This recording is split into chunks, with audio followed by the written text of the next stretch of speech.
Hello, everyone, and welcome to yet another episode of Truth Be Told, sponsored by Coinbase. And some of you will get that joke from some of the stuff going on today.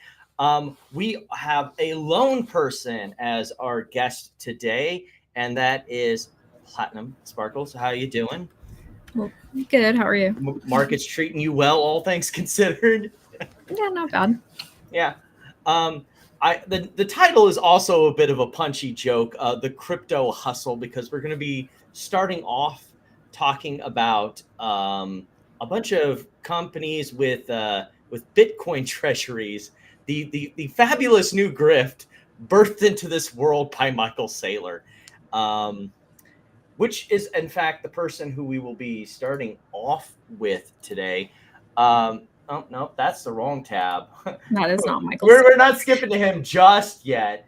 So that's a little later down the line. So apparently he did an interview on the 10th with Bloomberg. We're not going to go over it because we've got a bunch of these crypto things, but it was like a 20-minute video. And luckily for us, we had some highlights from it. Other than, Jim Chanos having his run at him, because he seems to like going after Michael Saylor, because his strategy, and I think it's a pretty smart one, honestly, is why use an intermediary when you can just long the underlying asset and then short MicroStrategy, which actually, before we get into that, we do have a pretty good chart for it.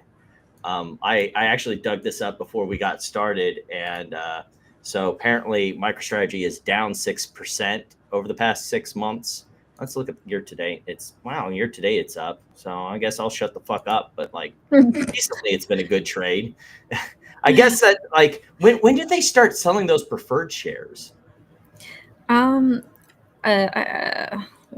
they announced that $42 billion whole thing in October of last year. I want to say the preferred shares were beginning of this year, maybe like February or something. Well, then that might make sense why in the past 6 months it's been not doing as well as Bitcoin, because the preferred shares didn't do very well. That's why they went back to selling their shares instead, and they went through the whole $21 billion of shares, and then said they're going to do another ATM for, I believe, another $21 billion for common shares, because the preferred shares didn't really do as well as selling the common shares, honestly. And plus they have to pay that dividend on those, which they're going to they don't have to, but they do have to. If they don't, then they actually have to pay more. So if they can choose to not, but then they'll end up having to pay more later on, and then they're going to pay it using common shares. They're going to sell common shares in order to pay that. They already said that. Oh my goodness. All the dividends for all the preferred shares, they're selling common stock to pay those. So why would you buy the common shares? So weird, because you look at, if we go back to the chart here, I know over the past, let's do year to date, it's up 30% over Bitcoin, but they're diluting the absolute fuck nuts out of you. Right. But as long as other people will continue wanting to spend, so whatever their market cap is now, from the last time I checked, it was double the amount of their Bitcoin holdings. So as long as people want to pay $2 for $1 Bitcoin, $1, then they're good. So as long as people want to play in the Ponzi scheme fund, then they're good. Right. Just like every Ponzi scheme. Pretty much. And then they need to keep doing that in order to buy more Bitcoin for the price to be able to going up, to get the next group of suckers to feel that they're going to get. So yeah, you make the investment better for the previous investors by taking more money from the new people coming in from the upstream. Oh, here it is. The thesis is simple. Shareholders are paying around $22,000 for Bitcoin that trades around $110,000. Literally, exactly. They're paying $2 for $1 of Bitcoin. And then Saylor apparently says, in response to that, said that MicroStrategy isn't just a Bitcoin holder; it's the world's largest issuer of BTC-backed credit instruments.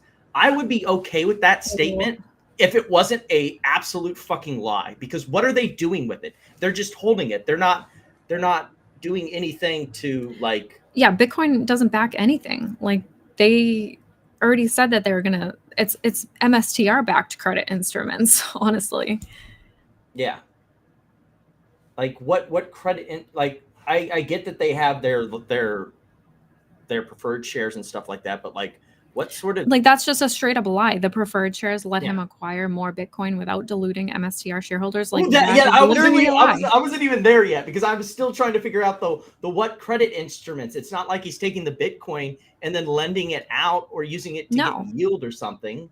So what credit instruments? And then the second stupid sentence that it doesn't dilute shareholders. And again, like you said, what the fuck are you talking about, dude? Yeah, that's just a lie.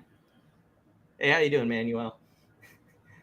Sailor says it's a three-way trap. If MicroStrategy premiums persist, shorts lose. I mean, if sure, yeah, that's true. If the premium weakens, they'll sell more preferreds to buy BTC. Well, you said that hadn't been working out so hot for them. I mean, as long as they have some interest in it, sure. But like, if they had interest in it, why do they keep coming up with all these different preferreds, right? Like, it started off as Strike, and then they couldn't get as much of that sold as they thought they were going to. Then there's Strife and Stride. Like, come on now.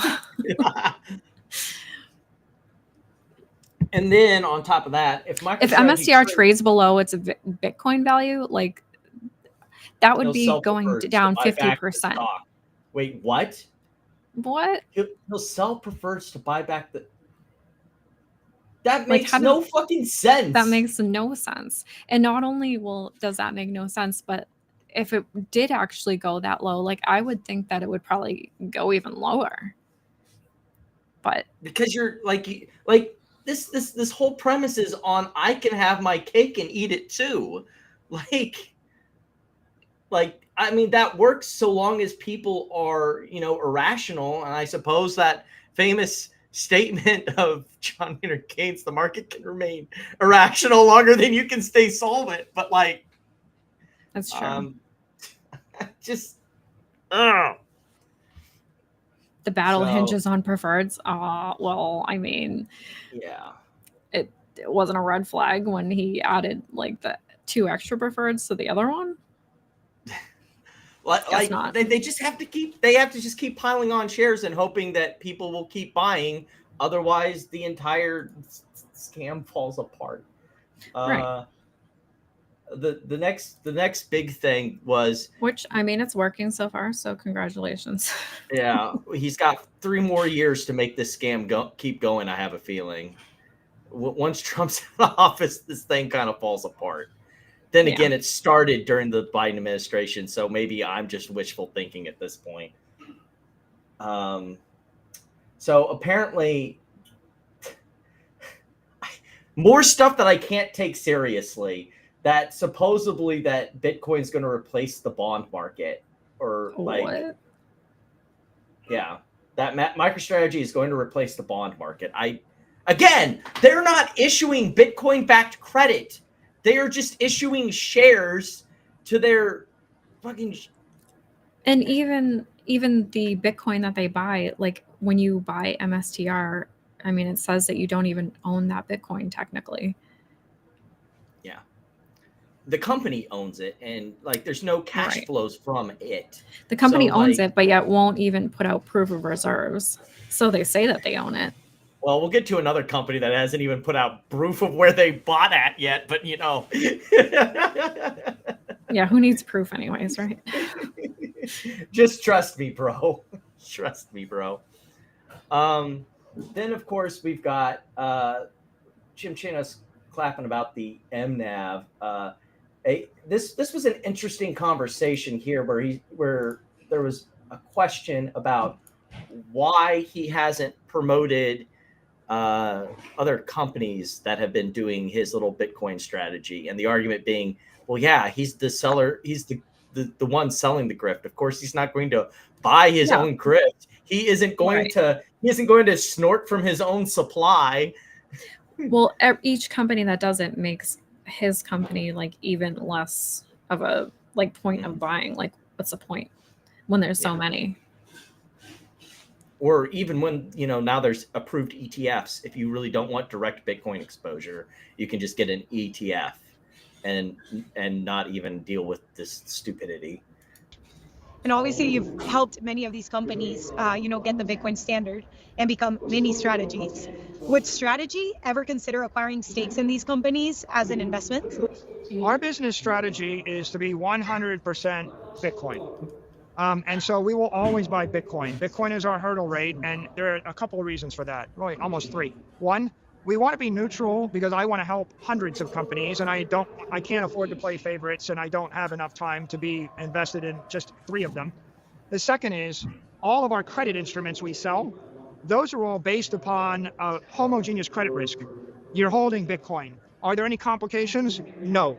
If I were to invest in 22 things, then there would be 25 pages of disclosures for each thing, and there'd be 250 pages of consideration. And I don't want to complicate the decision my investors make. I want to be hyper transparent. If one of them were to work differently than Bitcoin, it was better or worse, the company becomes opaque.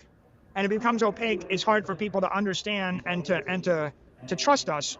See, part of our value proposition is because you know exactly what we're going to do, if you disagree with it, you can short us with 20x leverage. And if you agree with it, you can go long with 20. Why do you need to use leverage? What? I'm confused. 20x leverage? Is he talking about like his dilution that he's done to the what? Where's this 20x leverage coming from? 20x leverage. And you could put on $1 billion bet that's good for 4 weeks. The last thing you want is for me to say, oh, we're investing in a new business and we're very excited. It might, and it just screws up that guy's $1 billion bet and that guy's $1 billion bet. And now they're like, I can't trust the company. I don't know what they're going to do. I don't trust the company to begin with. Like, if you want to be a hedge fund, just be a hedge fund and just drop the whole underlying business. I'm so confused as to they don't really have an underlying business. I mean, they do have their software business, but that just loses money, and they're not really doing that. Like that is pretty much what he's saying. Like, that's our business. We buy Bitcoin. We're not going to surprise you by doing anything other than buying Bitcoin. But how do you I suppose it's an ETF at that point, or again, just like you said, we're going to talk about this being even more poignant when we get to some of these other companies. But if you want to just be a Bitcoin repository, liquidate the underlying business and just do Bitcoin. I'd have a little bit more respect for that. Yeah. I don't know. Or proof of reserves. That would be. Yeah, that'd be a good thing to do too. It's, some people we also had one of the board of directors, I guess Carl Rickston. Is that the CFO or no?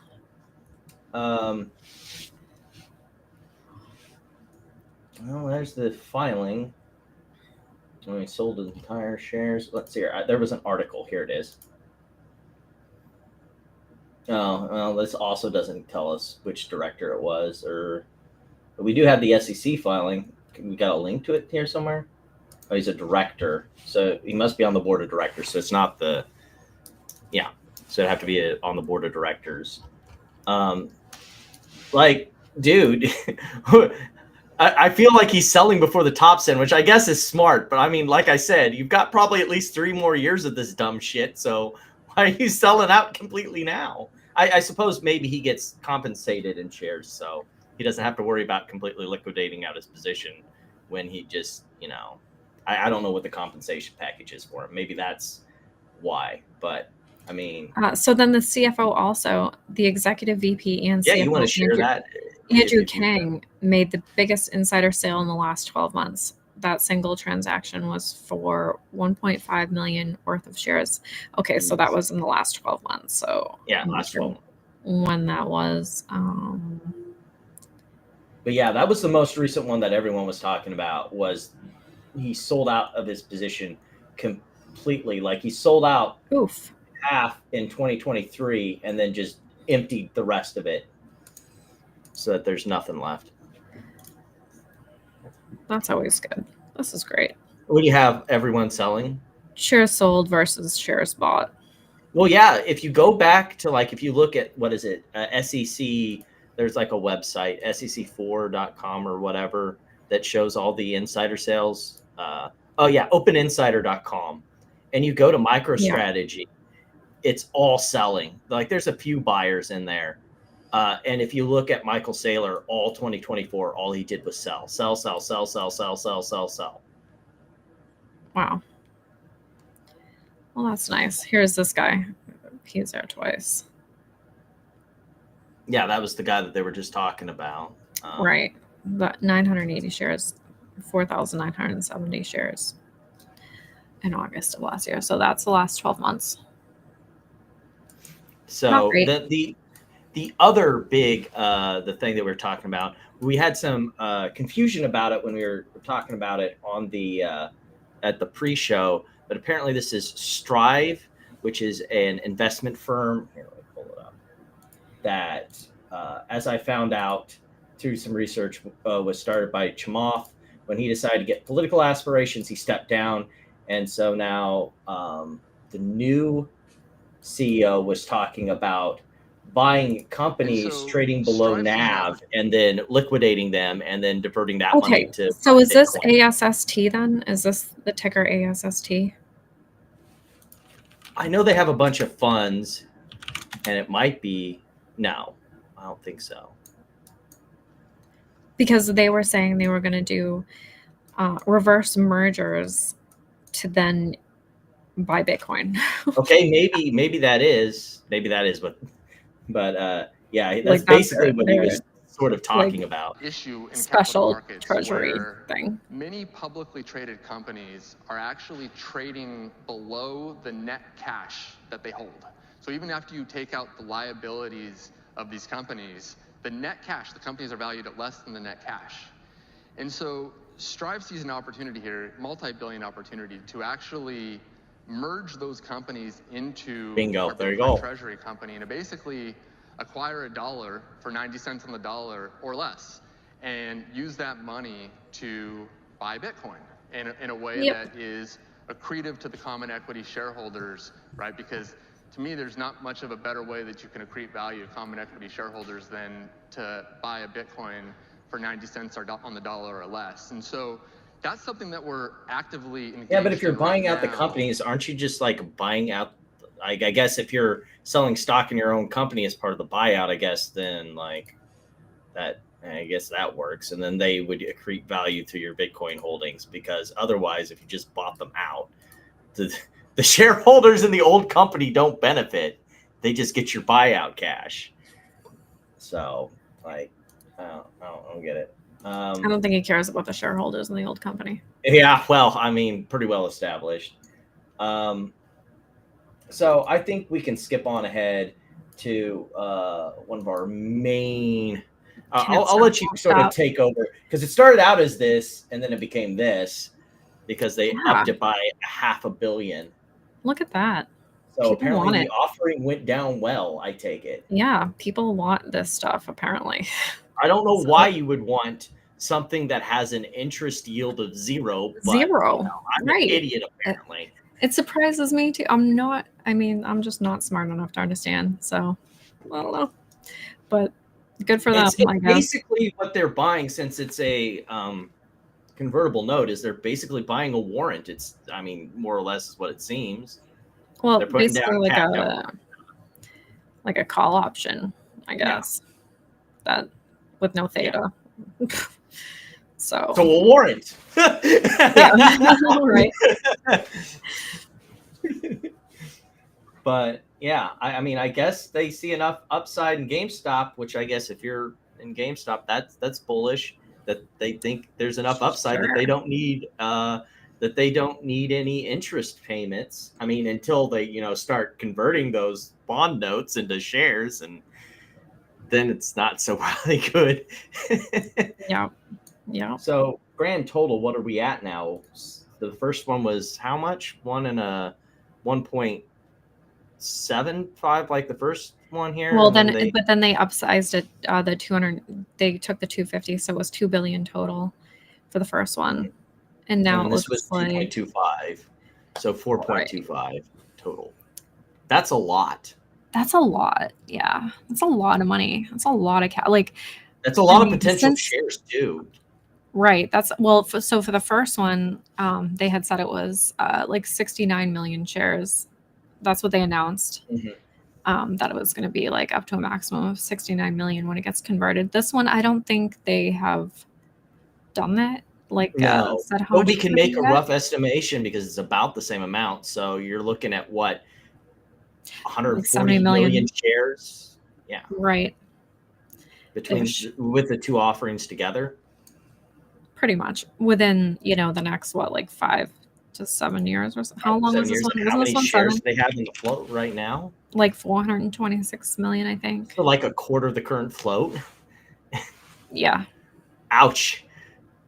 I mean, that's what you say, but GameStop does crazy things, so Yeah, we'll see. it's getting more. So maybe you can go over us how the little Oh, comparison. it was like that you- exactly the same. looking at the MicroStrategy compared to the. So I guess the ones on the right here is what's similar, and then what's on the left is different.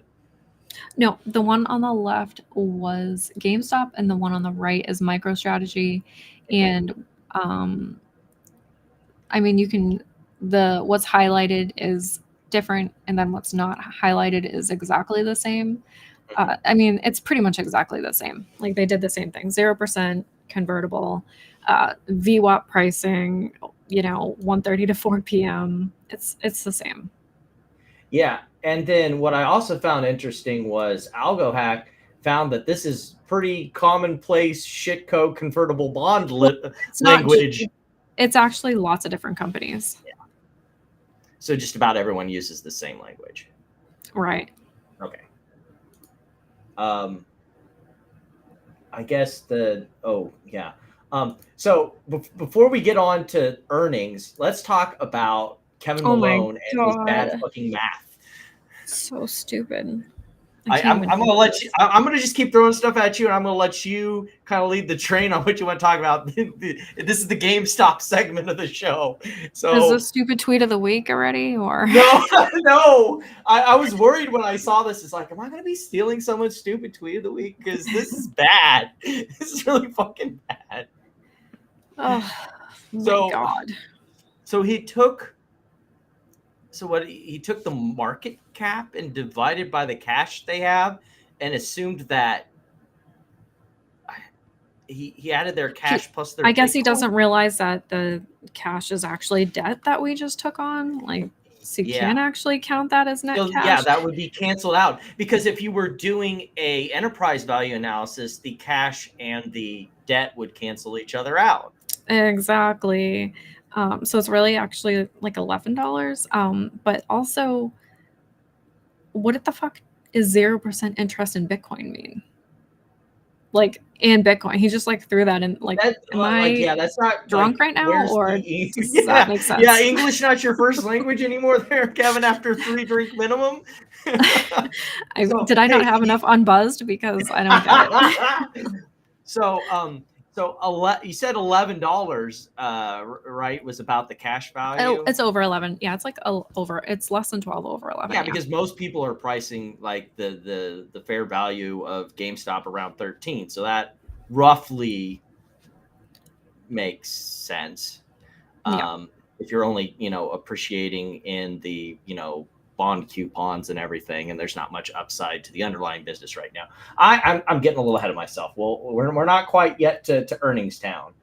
So now, of course, in addition to bad math, we had bad tinfoil to go along with it. I'm just going through and taking away. Oh, was this actually real? Yes, I just was going through, and I'm just taking. This was like a shit post, honestly. No. So I'm going through right now, and as we're going over this GameStop stuff, I'm taking away people's potential stupid tweets of the week. just one by one. Just nope, you don't get to use that one. Nope, you don't get to use that one. You can just retitle this show "Stupid Tweet." Stupid tweet. Stupid meme stock tweets. So Yeah, no, GameStop is not raising cash to buy AMC. Buy sorry. AMC. Sorry, Baggy. Like, why? But they come with what way too much business debt. cohesion would there So- be between? No, thank you. But thanks anyways. Yeah, thanks for the thought. Don't write back. This one's makes a little bit more sense, but still, I'm not on board with the ride here. That it's the Bert Gameshire Hathaway shit again. I mean, Yeah. that would make more sense. Just liquidate the retail side and just become a holding company. That makes me sad, but I guess I don't know. I actually like the store. Not gonna lie, like I like to have a gaming store near me. It's if they want to get rid of the let's talk about it, and we'll get to it once we get more to the not the earnings call. There's no earnings call. It's GameStop. I meant the shareholder meeting. Don't get it twisted. Yeah, I know, right?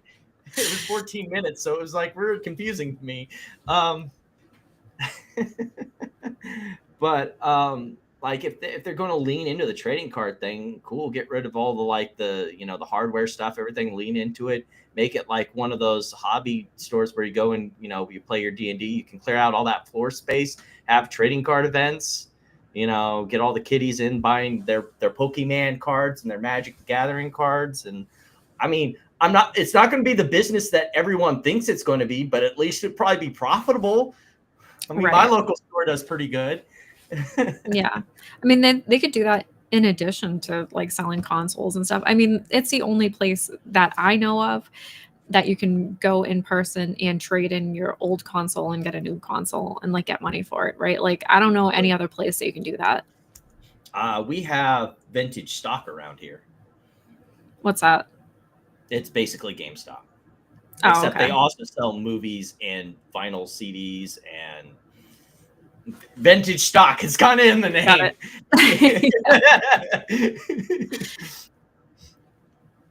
But yeah, the trading cards is a good idea because like you can send your cards out to get graded, and normally for PSA you actually have to pay for a membership to be able to do that.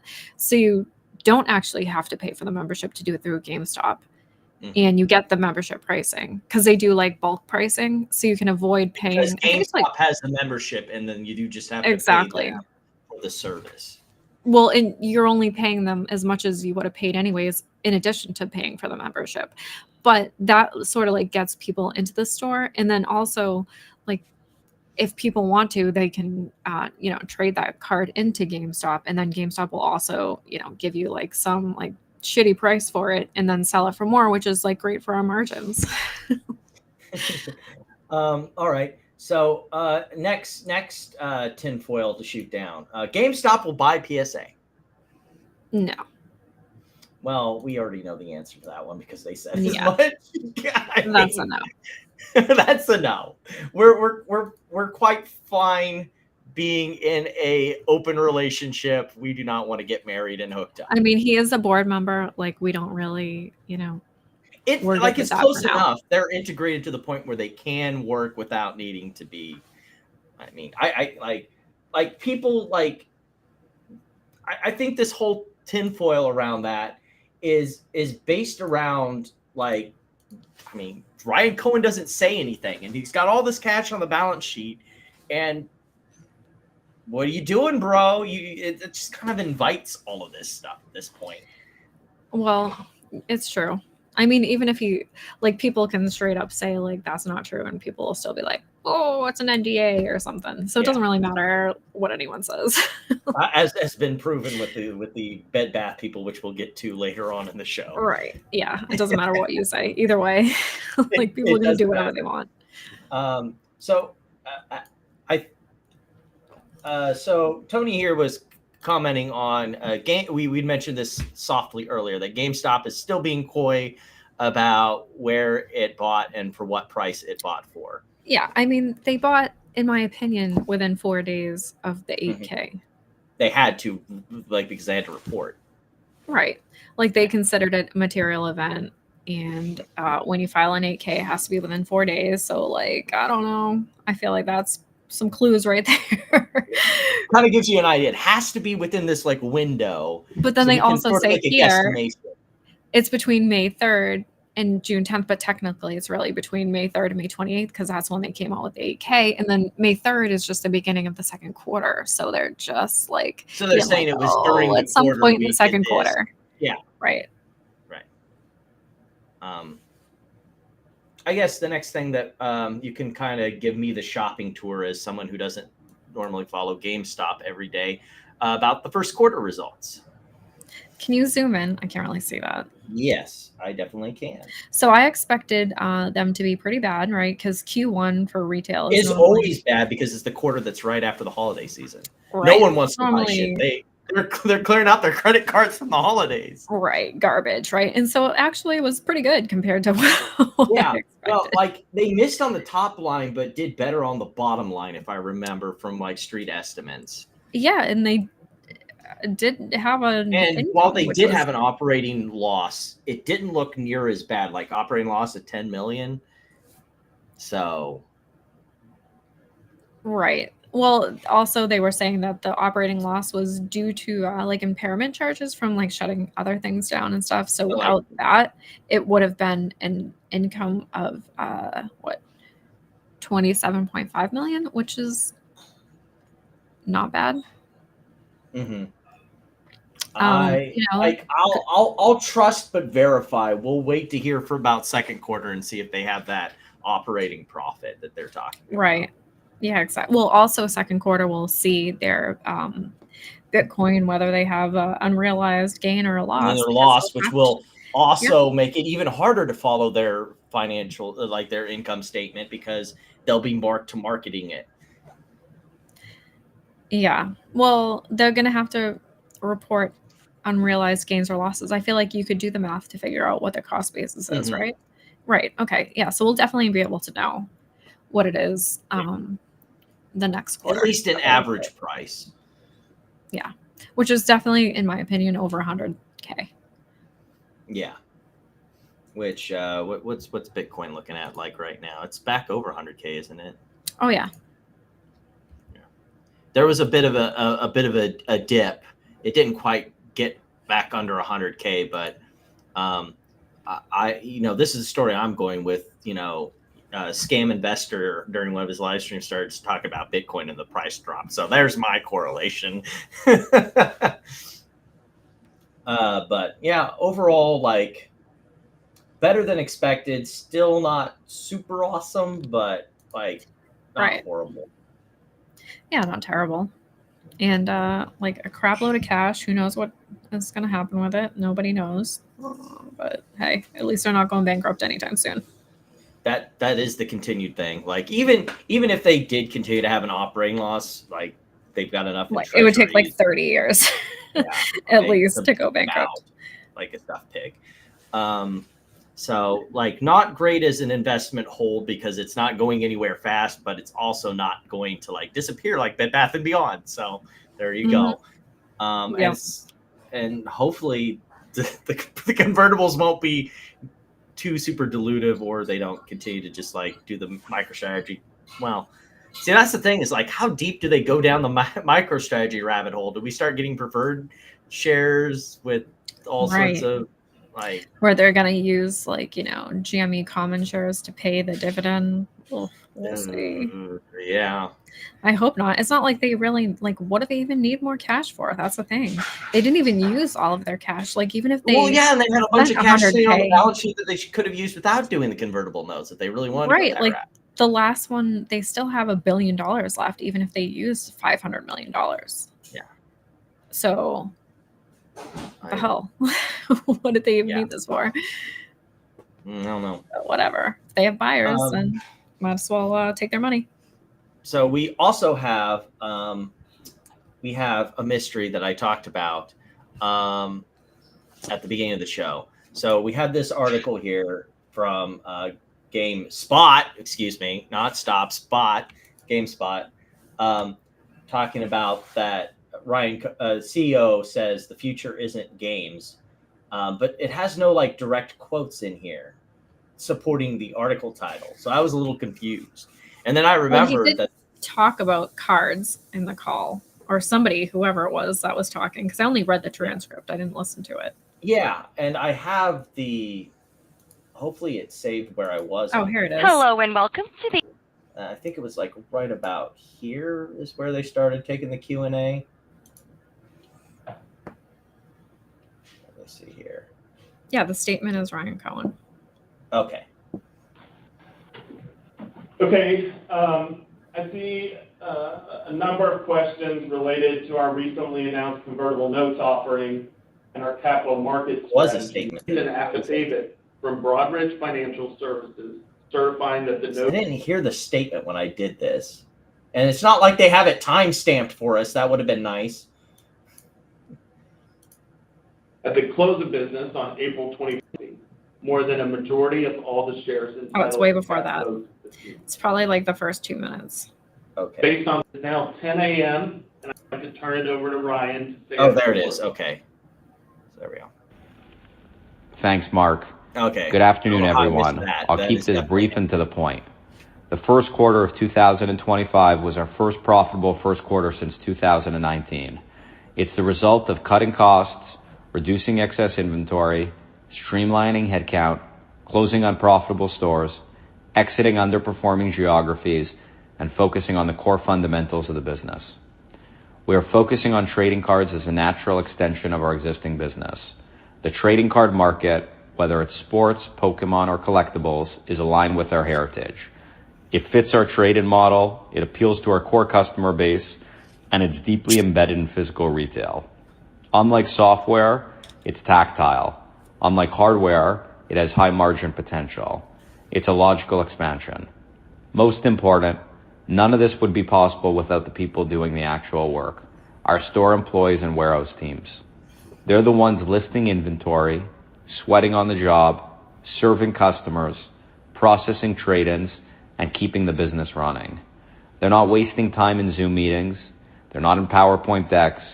They're on their feet every single day working hard and serving customers. They're the backbone of GameStop. In corporate America, it's totally normal to see excessive executive pay, DI initiatives that prioritize image over merit, managers managing to Wall Street's short-term expectations and analysts, and boards handing out free stock like candy to people who would never buy a share themselves. That's not how we operate. We're a company that treats shareholder capitals as our own, because it is. Warren Buffett once said, "Turnarounds seldom turn," and he's right. No fancy promises, no roadshows, no pandering, just a focus on efficiency and long-term alignment with our owners, the shareholders.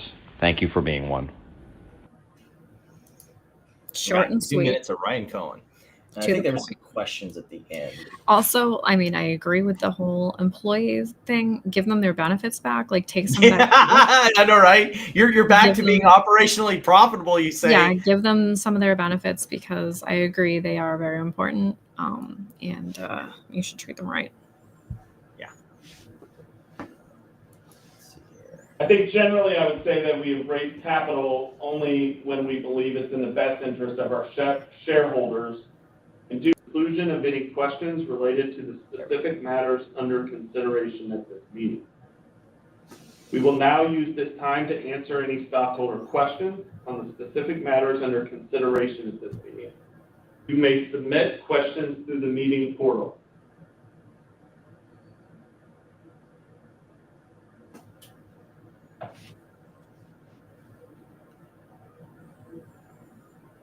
I gotta wait a second to get those. Let me see.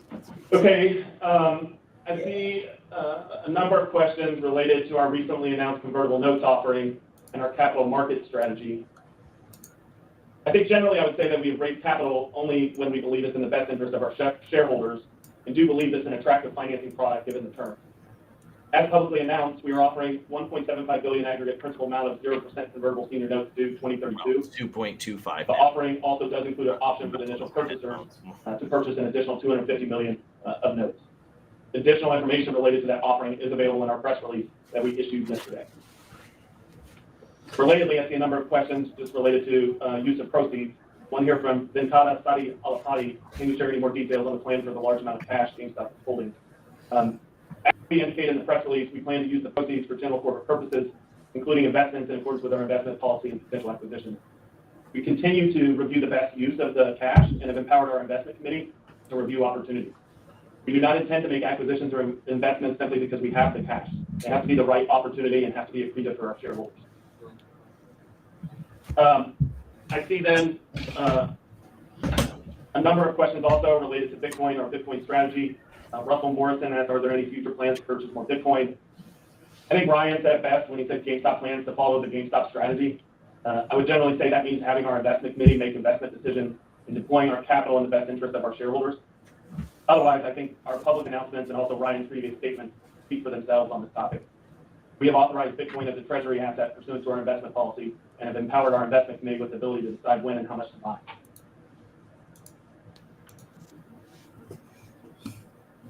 All right, a couple of questions about board size and composition and whether the company has any plans to change anything in that regard. First, I'd definitely like to thank Ms. Zhu for her dedicated service to the board since 2021. Her contributions were very valuable and she will definitely be missed. Otherwise, we're currently satisfied with the size and composition of the board. Our Nom and Corp Gov committee is responsible for identifying qualified candidates and for recommending the director nominees for each annual meeting, and they'll continue to review those matters in the ordinary course.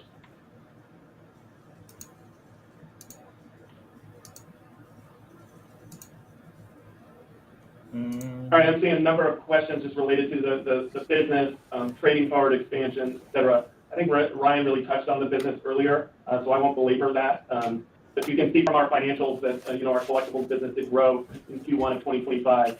We're definitely bullish on that segment. See, the problem I have with all these questions is they're just not like, he says, I don't want to belabor the point. It's like, well, the investors would sure like some belaboring of the point because you aren't giving them fucking anything to like even like forecasting or like what numbers are you doing as far as the trading cards? Well, like what part of the business, how's it operating? Like all these things that like an investor would need to make an accurate assertion of their investment. It's really confusing to me. I know it's not an earnings call, but you guys don't do those, so never. So nope. I don't know what to do there. What anything important that stood out to you as a GameStop investor as far as that meeting was concerned? It's like, so that was the first I've heard it. I just read the transcript and that was it. I mean, it was a thing that happened. Yeah, like at least he's not lying, right? Yeah. That's the like I hate to say it, but as far as meme stocks go, that's kind of the bar. Like, also, hold on here. I'll share this because we were talking about this with the other company, MicroStrategy, and they did mention this. So like they're definitely not lying when it comes to like, they have a lot more shares bought than sold in the last year. Ryan Cohen is putting his money where his mouth is. He's not. I mean, do you realize, like, I did the math the other day, but this was before it went down like 20%. I mean, imagine like his brokerage account, though. He had over $1 billion worth of GameStop. Like it was like $1.14 billion. Oof. And it's probably less than $1 billion now. That's just crazy to think about. Yeah. I'm trying to think here. Oh yeah. I think we got one last stupid thing that's going to be our transition into our next batch of crypto treasury companies that are doing things. Like at least GameStop, you can say, has some sort of business plan, but some of the rest of these we're about to get into, it becomes more questionable. But that transition should let you know who we're going to talk about next. Fucking A. Stupid tweet of the week again. Yeah, again, just eliminating stupid tweets of the week one by one. Wait, this is the settlement lawsuit. Now, this one confused me because I knew what this was about. This was about the same thing that AMC like got sued over, where the connection between like the Facebook and their app was a violation of privacy laws or something like that, correct? Something to do with Facebook. I actually got an email that said that I had bought a game at GameStop, so I was eligible to be in the settlement for some reason. I have no idea. Yeah, but if I remember, see, it says the Facebook tracking pixel. So Facebook was tracking people, and so anywhere that you connected with your Facebook account, so like AMC had this where there was a settlement that they had for, or there was some sort of lawsuit that was either that or was taken to arbitration, where like some sort of Facebook connecting to their marketplace, Facebook collected that data and, like AMC facilitated that. So they got sued. And this is the same thing. It seems like here where, they're suing AMC for this data violation of their data. And so now you get like, was that a $5 voucher up to $10 at the GameStop website? Right. I don't even use Facebook, so I'm not sure like why I got. I don't know how they determined the class. You'd have to look at the specific lawsuit. And since I don't have any markings here that tell us exactly, I'm sure if I took the time, I could look it up. So I have it. Our records indicate you purchased a video game from GameStop's website and may be entitled to a payment from a class action. Do you know what settlement. the lawsuit is captioned? Yes. So it's Aldana et al. Versus GameStop Inc. Index number. It says 500772 /2025. GameStop. Supreme Court of the State of New York, County of Kings. Oh, well, then this is a state lawsuit, so I'm not going to probably be able to find it on Court Listener. It says, our records indicate you may be a settlement class member. Settlement class members include all individuals who purchased a video game from the GameStop website. Okay, there you go. From August 18th, 2020 through April 17th, 2025, and who at the time of that purchase were a member of Facebook and maintained a public Facebook profile using their actual name. Okay, so I don't have either of those, but I did buy a game at GameStop. So maybe GameStop was just like, just dump everyone who could possibly have bought, just get rid of this. But of course, Kevin Malone has twisted this into something completely different. My account and my client's accounts lost over $16 million when the brokers all decided to turn off the buy button together. Fuck your class action against GameStop. American investors want their $12 billion they lost that day. Wes Christian, the FBI. Of course, the SEC. Like, this has nothing to do, like, it's amazing how Kevin Malone can make something about him, and then the comments are all pretty much the same. We even have, where is he? I saw him earlier. Where are you, you little fucking shit? Oh yeah, one of the Project Popcorn dipshits. Nice try. That their pussy way out is a $5 voucher. It has nothing to do with your shitty fucking stupid short squeeze nonsense. It's a settlement about privacy violations. It's not about you, dipshit. I mean, it's tangentially about you if you bought something at GameStop recently online using your Facebook account, but like it just takes two brain cells. You just rub them together and the little sparks go, and use your fucking brain. Like, I don't know. Anyway, so that's going to transition us to another company. I didn't know that Quantum Biopharma had a Bitcoin treasury. Did you? I did not know that until you told me that 20 or so minutes ago. Yeah. I was, we're going to talk about their special dividend, or what I'd like to call the special ed dividend. Yeah. If you want to call it a dividend. Sure. But like when I posted about it, someone in the comments had mentioned, hey, this is a thing. And that on June 11th, apparently they added 5 million. Yeah, they added 500,000 more, bring their total Bitcoin treasury to 5 million. I suppose that's all they can afford from their little budget. That's pretty bullish considering they have $0 in revenue. So maybe they can mark to market some revenues with their Bitcoin treasury. Oh my goodness. What is more important though is the grifter that somehow has a a licensed broker in 3 states is talking about this. $100 a share. Holy Jesus! Go back to $100. Let's just make sure we capture that for the record, please. For the record, when he gets because sued that's for going to be securities gone. fraud, Yeah, that's definitely going to be gone. Make sure it's recorded and preserved for posterity. Yeah, along with the chance of getting any amount of money whatsoever. This feels like MMTLP all over again. Because 100%. You were joking about that, like this is a nothing lawsuit, like zero, like there's no actual guaranteed, like it's an IOU nothing burger, and I'm like, well, it worked for MMTLP, and it feels like that all over again. It's the exact same thing. Yeah, this is crazy. Like I didn't even think this was a possibility. Like you can actually pay your shareholders some with of the proceeds litigation from a lawsuit. I mean, first of all, I've never seen any of these like spoofing lawsuits actually amount to any amount of money on any company's balance sheet or anything ever. So good luck to them. Yeah. Wait, so and also they already said that they have to pay out a certain percentage to that Sports Coat LLC that he didn't want to tell anybody. Tell anyone about. Like who is behind it. Now, I don't know if you've seen the thumbnail that I used, like included the CEO of this huckster Shiteco company. What I didn't realize is like that is like I hadn't looked at his image before because he like insta blocked me.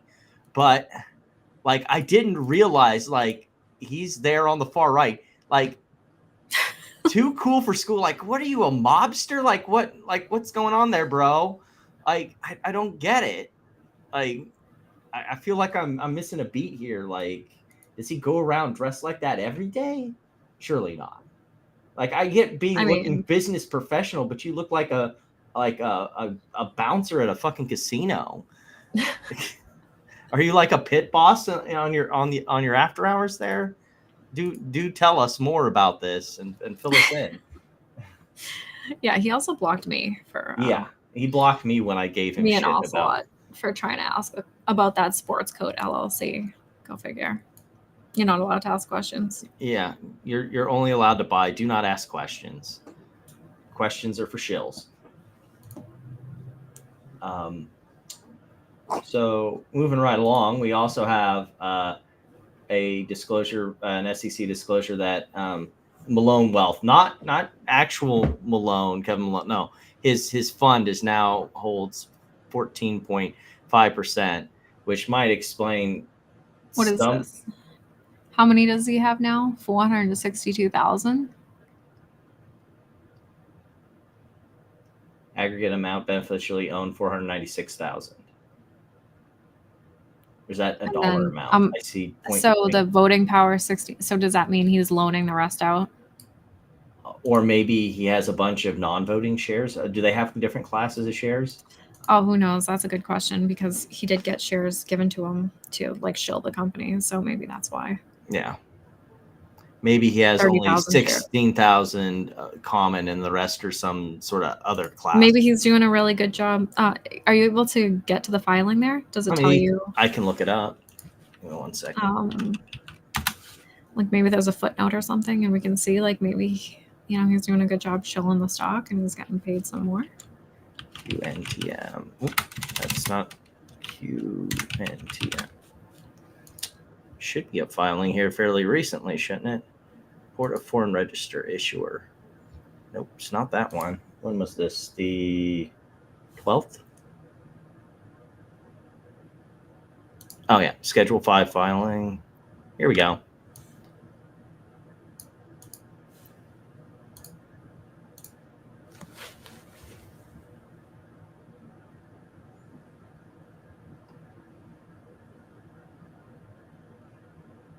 Were acquired in the open market transaction using funds from client investment accounts. Oof. Managed by Malone Wealth Ventures under discretionary authority. Oh boy. So he's using customer funds to buy this. Mm-hmm. While shilling it. That's nice. On behalf of client accounts. Dude, they don't even have any revenue. What is happening? Paging FINRA. Prices ranging from $6.50 to $19.05 per share. So he bought at the top on some cases here. Like what they're currently trading at. Oh my. He received 30,000 shares of common stock and is entitled to additional share compensation based on specified market capitalization and shelf offering milestones. Got it. Alrighty. The company is so chill it hard enough and we'll give you some more. Yeah. It's currently trading at $19.69. So yeah, some of those were pretty near to the top there. Wow. $19. That's crazy. Yeah. Well, it's a low float stock. Like there's not a lot of actual trading here. And so this could probably, I don't know how long this could go on until someone takes notice and starts, because it's the only reason that you're seeing so much price appreciation to the upside is it's because of how illiquid it is. And no one's like trading it on the other end. Eventually it's going to run out of momentum because it's going to run out of people willing to buy it up to stupid spill. It just like, it seems like, let me look here at the chart. It seems like it's sort of done that. And, you look at it on the hourly here. Stop screen sharing and then pull up this window. And you take a look here and like, it's kind of like the peak was up at $21 and now it's kind of flattening out again. I mean, I'd like to see a couple more days of what it does, but I mean, if it trades flat here, I mean, until there's some sort of momentum one way or the other, this might be where it settles at in this like upper 19 range. That's nuts. And of course, all that neck up came when it announced its stupid fucking the special ed dividend. Dividend, really? That's all for the. Wow. I think, when was that dividend announced? Let me check here. So the dividend was announced on the 13th. So no, that is incorrect. No. Yeah. That would be the 13th, right? Well, no, that would have been the 13th would have been here. So this was the day before. Oh, so that must have been him buying for his clients or something.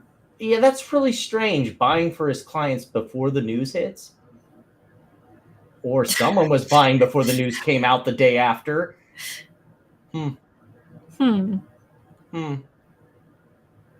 Interesting. Very interesting. It's really whoever was doing that buying, that was really well timed. Bravo on you. It's almost like you knew it was coming. So weird. What's really funny is all that buying came up the day before, and then the day of the news announcement, like it went up to 21, and then it was right back down under 20 almost immediately. So yeah, I mean, as it should be. That news is nothing.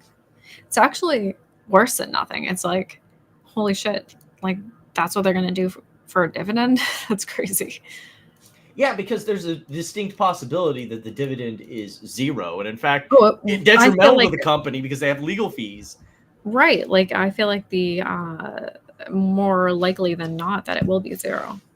Especially now that this is public and all the people on the other side who have been sued are going to be like, we're not fucking settling so they can just like play this game and fucking give money from us for investors and try and fleece us. Fuck you. I think this just makes them dig in even further, and you're just going to go to court and have waste all this money only to take a big fucking L. Yeah. Like that just seems like a really bad, dumb strategy. But, you know, they already promised a certain part of the proceeds to another person, so why not just promise it to their investors as a special dividend? I guess I'm too dumb to understand these complex financial shitco transactions. Maybe it's really brilliant after all, and I just don't get it. I just don't. Oh yeah, get it. That must be it. Now we were talking about how SharpLink had done a really great job of doing something groundbreaking by doing an Ethereum treasury instead of. Oh, is this SBET? Oh yeah, SBET got absolutely thrashed. So let's talk, like, so apparently there was a filing for to announce that they had completed a previous, when you announce an like an at the market transaction, you announce when it's happening and then you announce when it's finished. Right. Or I don't think it was exactly that. Misinterpreted a large scale. So what was it that happened? It was a shelf registration, and they were announcing that they completed the shelf registration, but everyone thought that it was a new shelf registration. So from 22 down $22.81, down 70%. It's amazing. Like, wasn't that the one that went to like $100? Yes, recently? it was. Like, here, Yeah. let me pull up the actual. I was watching. Me and chart. Phil were watching. I was thinking about sure. short. We talked about this last week, that we were both thinking about shorting this. It got up to 124. Swiftly came down. Okay, so this is the one that it was spike up and just kind It of. has a super low flow, and it was like 70% shorted. I'm pretty sure. Like this was a real short squeeze happening, because me and Phil were watching it pre-market, and I was like, oh. Like it went from $6 to like $30 something, and I'm like, I swear it's gonna go to at least $50. Oh, and it went to $50. Oh, it went double that. Yeah, which was crazy. Because like that was the first leg up. It got up to like 50, and then it tapered off, and then had a second run. Yeah, that was in one day. It went from like $6 up to 50. I was like, holy shit! And like, then that's the next when we day were it went from looking at 50 up to like a little before after, as it got up to 100. And then it opened the next day at 124, and after that, it was just kind of. Yep, that's a short squeeze right there. But yeah, that's what happened. This little bit here, like, and they saw the announcement, and then after hours, it just fucking. That's so funny. Shit. Like that's how this can go, and like this is why when we were talking about earlier that we were like, this whole MicroStrategy thing, it's like a Ponzi scheme and everything. That's what can happen. As soon as the momentum is taken away, as soon as confidence is gone, it's gone. And it's just, there's no getting it back. Your scam is done, son. Speaking of scams, apparently there's also someone peddling this SBET token, which has nothing to do with the actual company. Sounds about right. Like there's a GME token, like GME on Sol. Like, get the fuck out of here. And there was an AMC one too, right? And yeah, like what I'm really surprised about, because technically, if you're a company and people are trading on your trademarks like that, just fucking sue the pants off of them. Crime is legal, so. Well, I would think corporate crime isn't legal, because this administration is really, really great about defending their corporate buddies. So you would think corporate crime is not legal. Yeah, but shit coins are legal. Yeah, fair. So loophole right there. It's where the superpowers are breaking up. I don't know. So we do have an update. We're moving from Bitcoin to just regular like shitcoin stuff now. We're completely devolving at this point. So we have an update in the Haktue meme coin lawsuit. We have a response from the defendants answering the complaint, or at least one of them. This is Alex Larson. It's the only one that I think has been properly served so far or has responded. We're not going to go through this whole thing, because it's basically them going paragraph and paragraph and responding to each thing and going, I have knowledge of that. I deny that. That I'm not so sure about. This, that's wrong. This is right. Burr, burr, burr, burr. It's a response. And it's the most annoying kind of response, because instead of being concise, because of the way the law works, you have to go to each freaking paragraph and respond to each thing, even if it's like, and Platinum went and picked up Doritos at the Walmart today. And Platinum would have to be like, I do not have knowledge to remember if I picked up Doritos at the Walmart. I deny all of that. But so this is not so much important. What is important is down here at the end when we get to their affirmative defenses, and we get to see here. So cause of action, count one. complaint does not state any factual allegations and requires no response. Well, that's pretty spicy. So it's clear that they're going to say failure to state a claim. Affirmative defense is the complaint fails to state a claim upon which relief can be granted. So we should be seeing that motion to dismiss here soon. It's really weird. This is the second time I've seen a lawsuit where they filed their answer before their motion to dismiss. Usually you see the motion to dismiss, and then if they're compelled and they somehow get past the motion to dismiss, then they'll respond to the allegations. I guess that depends on which court you're in, what the order of operation is. What court is this? Eastern District of New York. Okay. On or about February 27th, SEC staff clarified. Oh, that meme coins like hot too are not securities. So you can't sue us. You know, if I was the plaintiff's lawyer, I'd be like, last time I checked, we're not the SEC bitches and we can still sue you. It just means that the SEC won't come after you. That, like, judge, like that, like, who cares if the SEC's not going to come after? That doesn't mean that we can't. Persons who offer or sell meme coins like Hawk2 did not violate Section 5 or Section 12A1 of the Securities Act based on failure to register with the SEC. I suppose since that's there, well, I suppose they can amend their complaint and fix that. Mr. Schultz is not individually liable for the acts or omissions of persons and entities, including corporations owned by Mr. Schultz and corporations for which Schultz is the director or the officer, basically saying, can't pierce the corporate veil. You can sue the company, but you can't sue me. Unless it's fraud, then they can. Like if you participate in the fraud, then I guess you can pierce the corporate veil. But that's basically saying, like, the company screwed up. It wasn't me.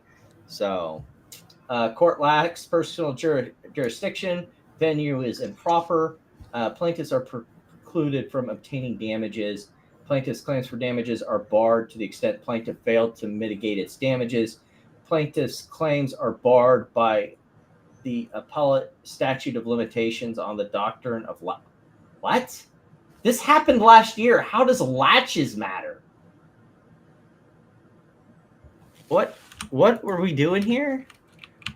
Like, I'm reading that right. Yeah, latches is unreasonable delay in making an assertion of a claim, such as asserting a right or a claim or privilege. This happened last year. How could latches be applicable? What? Plaintiff's claims are barred by doctrines of waiver or estoppel. Mr. Schultz requires that the court grant leave to amend this answer or allow additional defenses once additional information is discovered that will allow any additional Okay, so he's basically saying if they amend the complaint, I have the ability to amend my answers. Yeah, no kidding. I'm flabbergasted. I missed that part, I guess, on first reading. How could latches possibly be applicable here? I'm a bit confused.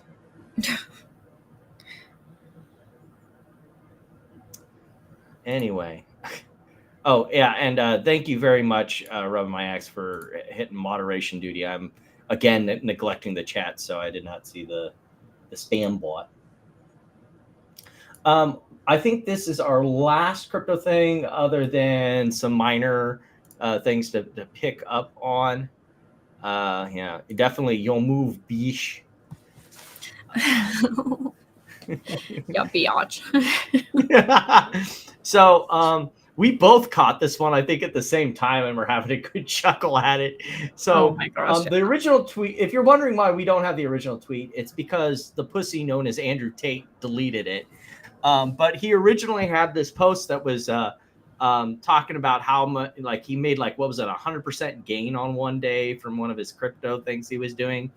And then someone, like, everything's on the blockchain, dude. This is your wallet's realized returns, like, all time since what was that, Jan?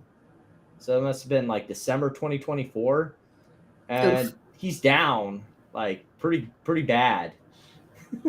Down nearly $600,000. Yikes! Wow, Don't take that is crypto impressive.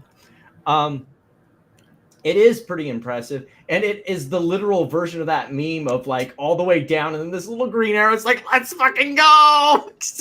That's crazy. What's even crazier is guess who's down here in the comments. Oh my god! I'll make it all back with one trade. Watch this. Yeah, thing. let's see. His clapback is hilarious. Before taking any more trades, watch this free beginner series, including this risk management video.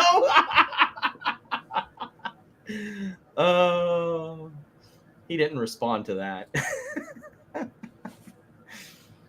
Oh my goodness. But I suppose this is good time as any to talk about the recent escapades of one named Andrew Tate and his cringe-tastic videos for his shitty fucking Discord ripoff, where he again has threatened that he will raise the price again to join his shitty fucking club of losers.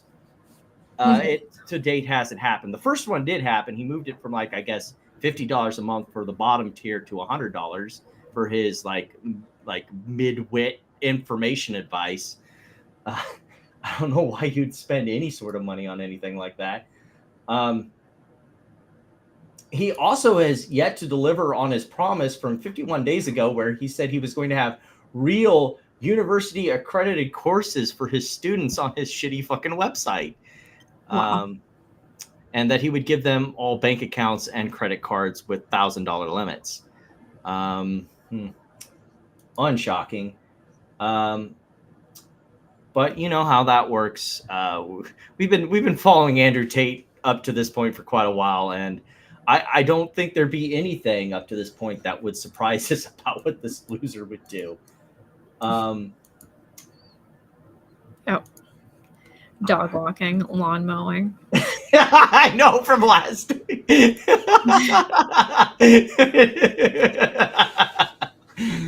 Oh my goodness. Before we get into the most recent, I'm not going to play the whole thing, but like we can talk about before we get into the most recent CoffeeZilla video that dropped right in the middle of today while I was getting ready for the show. I have one last thing. What do you think about Walmart and Amazon making their own stable coins? Oh my god. Yeah. Ooh, just stop it. Because that is apparently something that they're looking into. Total upside for the Wall Street Journal. Corporations are looking at creating their own cryptocurrencies because, you know, when I was reading all of these, all of my favorite cyberpunk things about corporations becoming their own sovereign entities and controlling the daily lives of people, you know, that was totally the future reality that I wanted to fucking live in. 100%. You know it.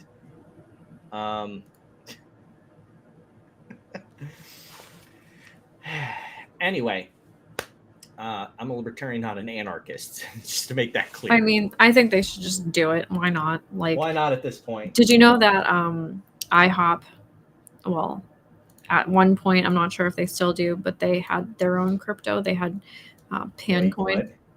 Pan? Yeah. I Like did not know about coin? this. This is news to me. Yeah. Like, why? This is true information. True information. That's kind of weird. Pancoin, let me see if they still have it. IHOP. They still got it. Join our rewards program. It's simple. Every $5 spent at IHOP earns you 1 Pancoin to use on rewards. What is a Pancoin? A Pancoin is a crypto pancake. You can trade 3 Pancoins for a short stack of 3 pancakes. I like they're sticking to the joke here. It's really good. What else can I redeem? Trade Pancoins for a variety of tasty assets in the stock market. I love it. This is exactly what you should do with a meme coin. This is actually great. Where can I get my own pan coins? IHOP. So yeah, go for it, guys. At least this fucking makes sense. This is funny. I like it. This is the one company, the one person that so far that's done a meme coin and understood the fucking assignment. Yep. A+. A plus. So since you watched more of it than I did, maybe you can talk about the most recent CoffeeZilla crypto scam drop.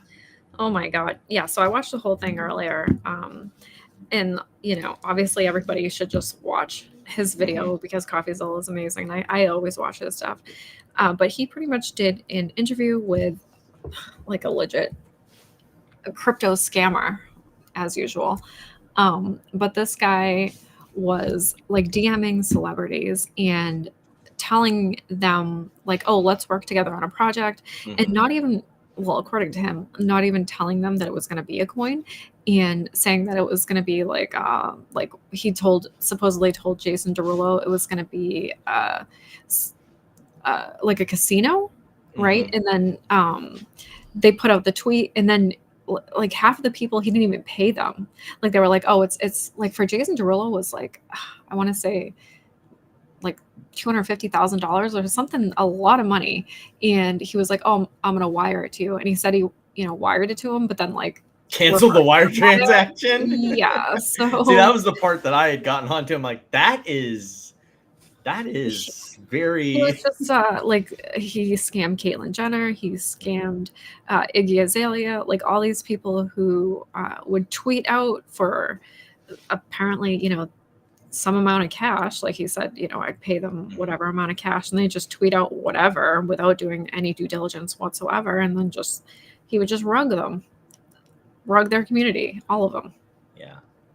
I like at the beginning of the movie, at the beginning of the video, because I'd watched some of it, he's like, oh, I wanted to apologize and all this stuff. And I think he just wants attention. He just because most of these people don't know what he is. And he just wanted to be able to basically brag that he got away with this. Because if he actually wanted to make an apology, dude, pay back the people you fucking scammed, not just, the celebrities, because who cares? They're not going to miss that money. But the people you rugged.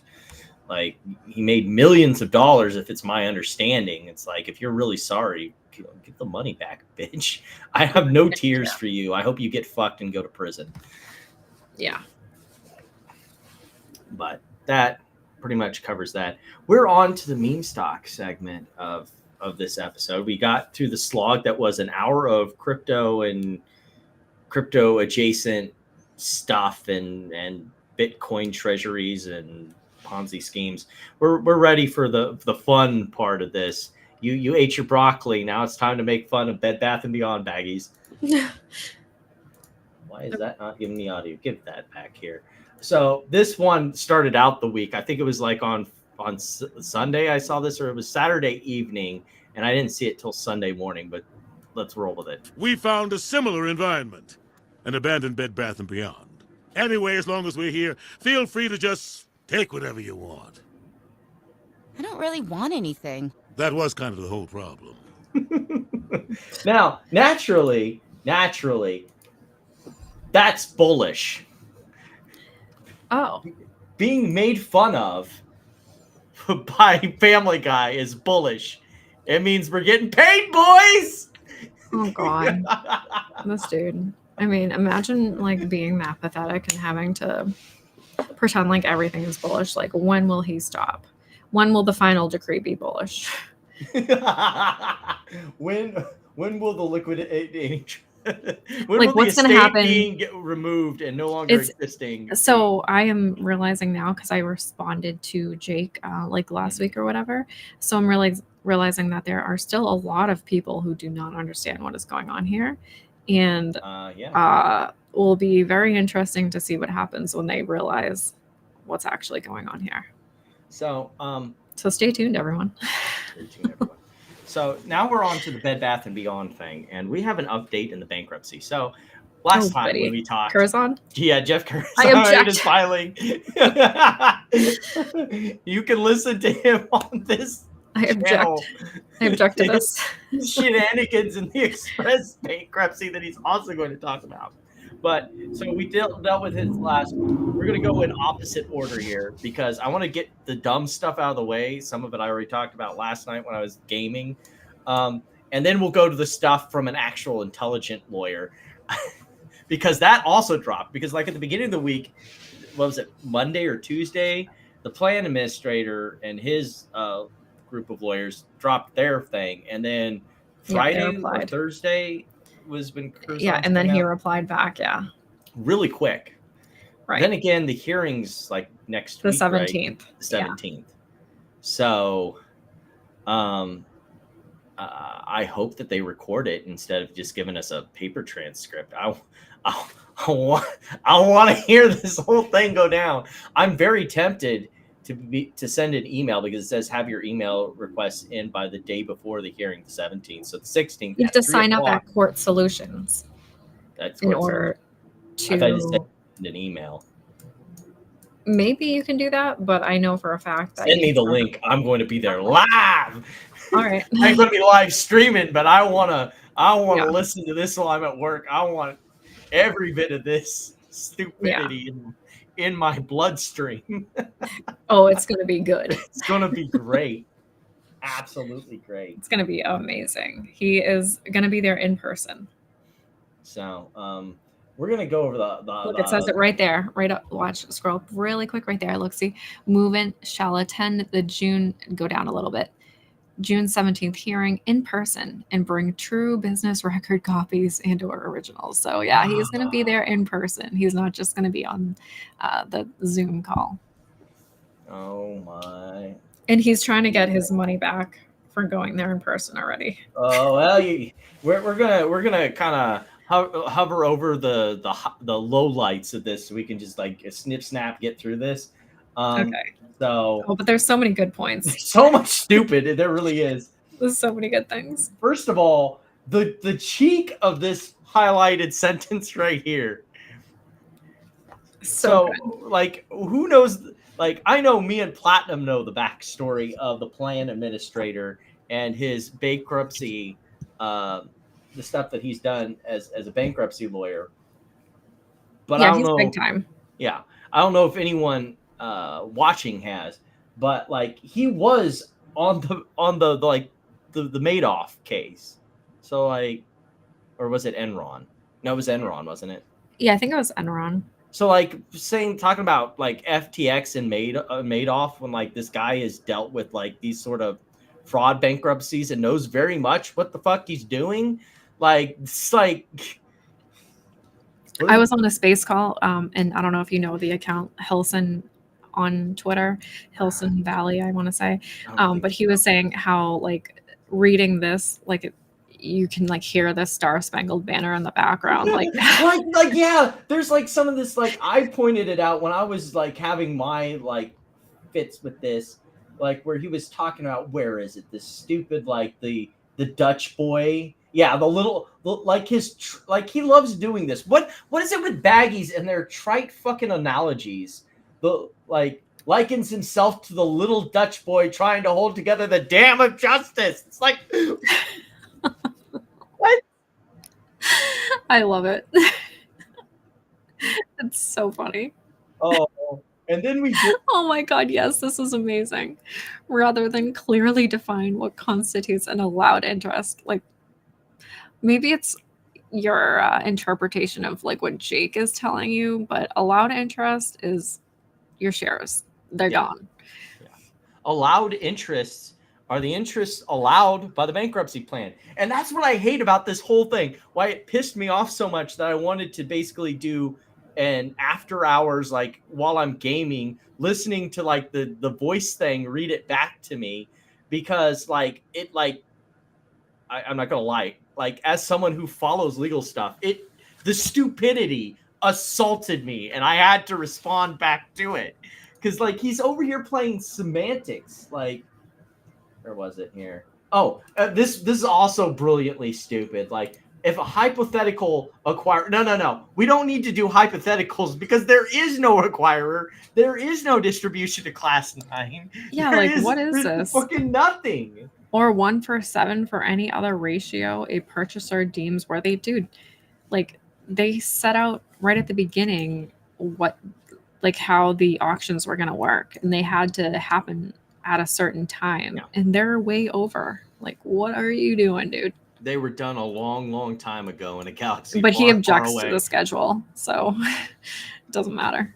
But he didn't object to the plan. He didn't object to anything. Well, yeah, that's the funny thing is like Neely Doss is the only one that like tried to fight the plan. He got like it was still dumb. Like he had no chance in hell.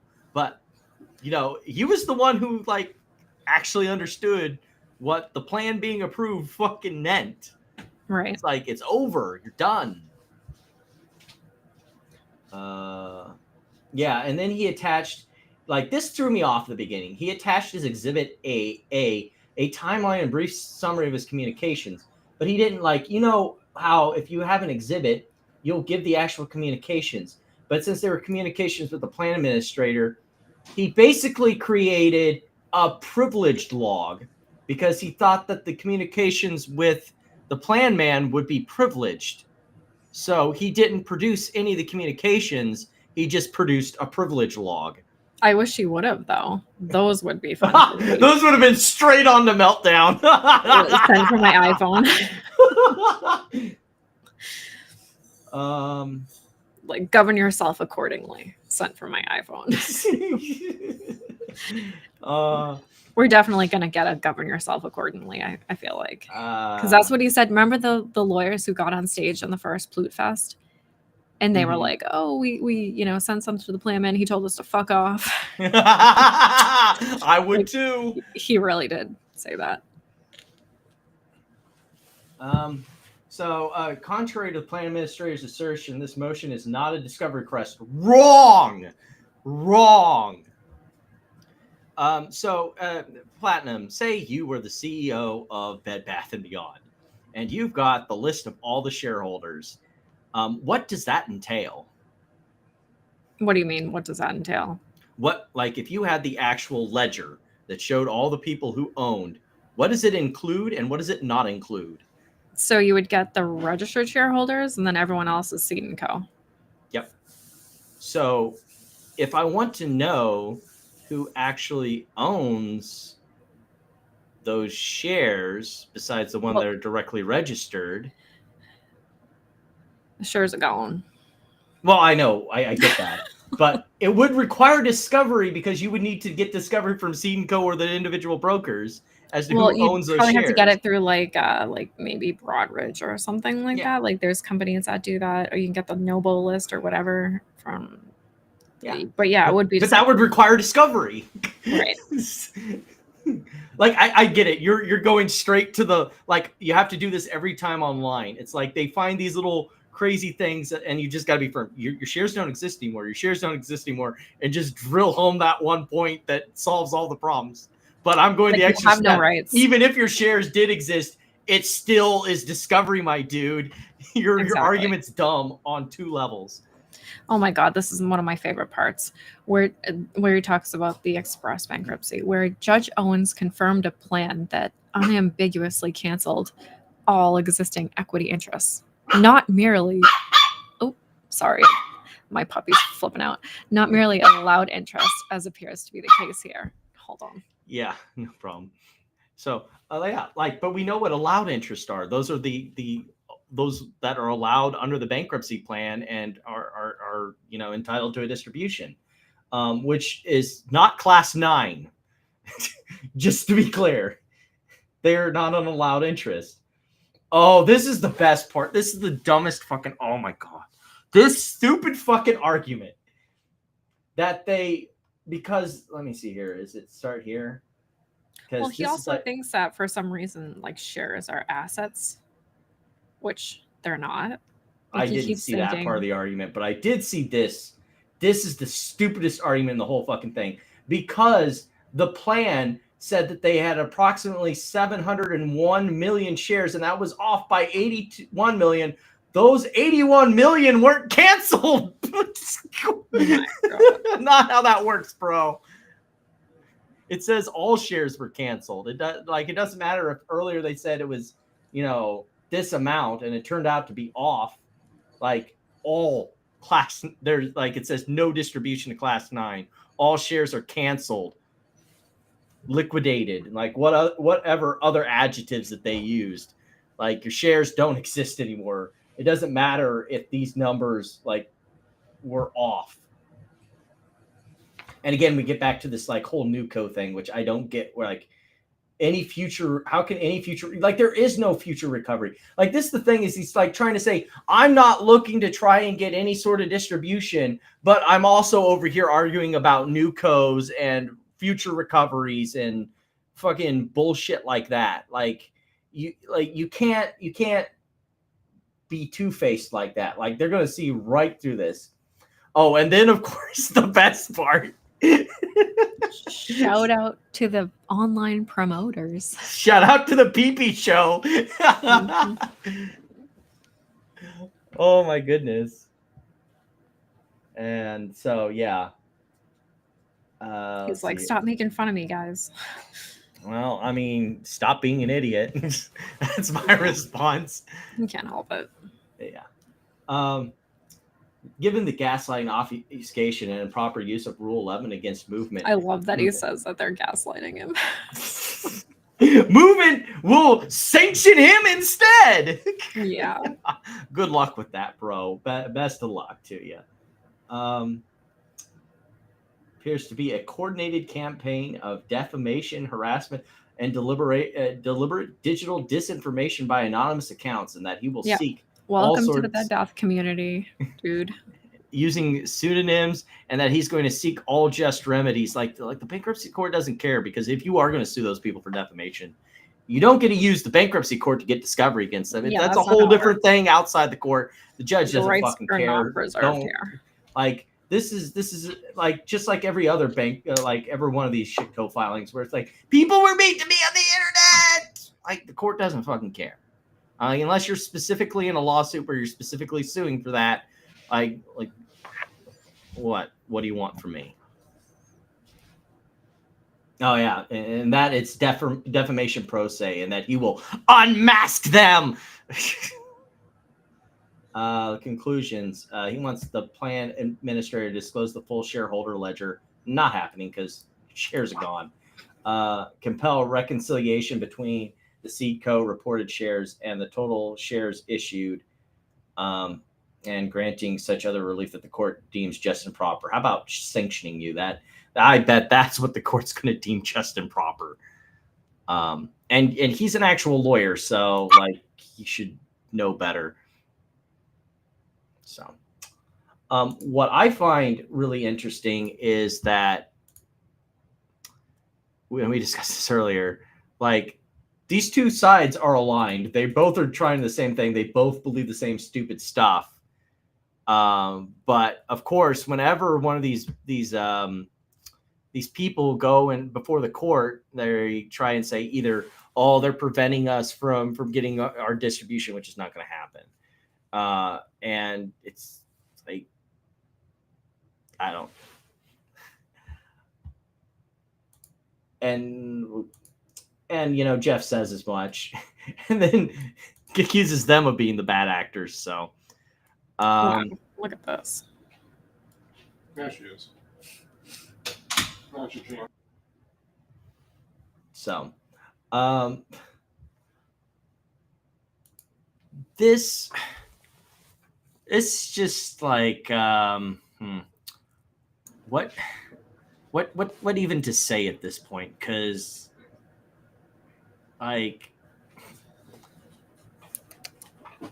we know where this is all going to end. We've like everyone is hip to that except them. And I came up with a theory that the reason why they always lash out at these people like MJL, like Curzon, like I just said his name and I know it's gone. Neely Doss, like, is because every time they go in front of the court and try and bring their conspiracy theories into the courtroom, reality slaps them down. So they don't want these people in the courtroom because it's just a reminder that they're fucking idiots. Right. That's my theory. Because otherwise, yeah, they would be in court fighting for their claims, but they're not because they know that they're bullshit. Well, I mean, I'm not sure if they're reading anything. So there's that. Oh, can you really say that though? I mean, they read it all the time on their live streams. I don't know. We do have an update on something completely different, though. We have, why did it close that? I didn't ask for the screen share to be closed. So I had noticed this earlier in the week that there was someone who worked at Wolfspeed that had gone on the Wolfspeed boards, and they are now u/deleted. Oh no! I wonder if they, when they posted this about and got confirmed by the moderators that they had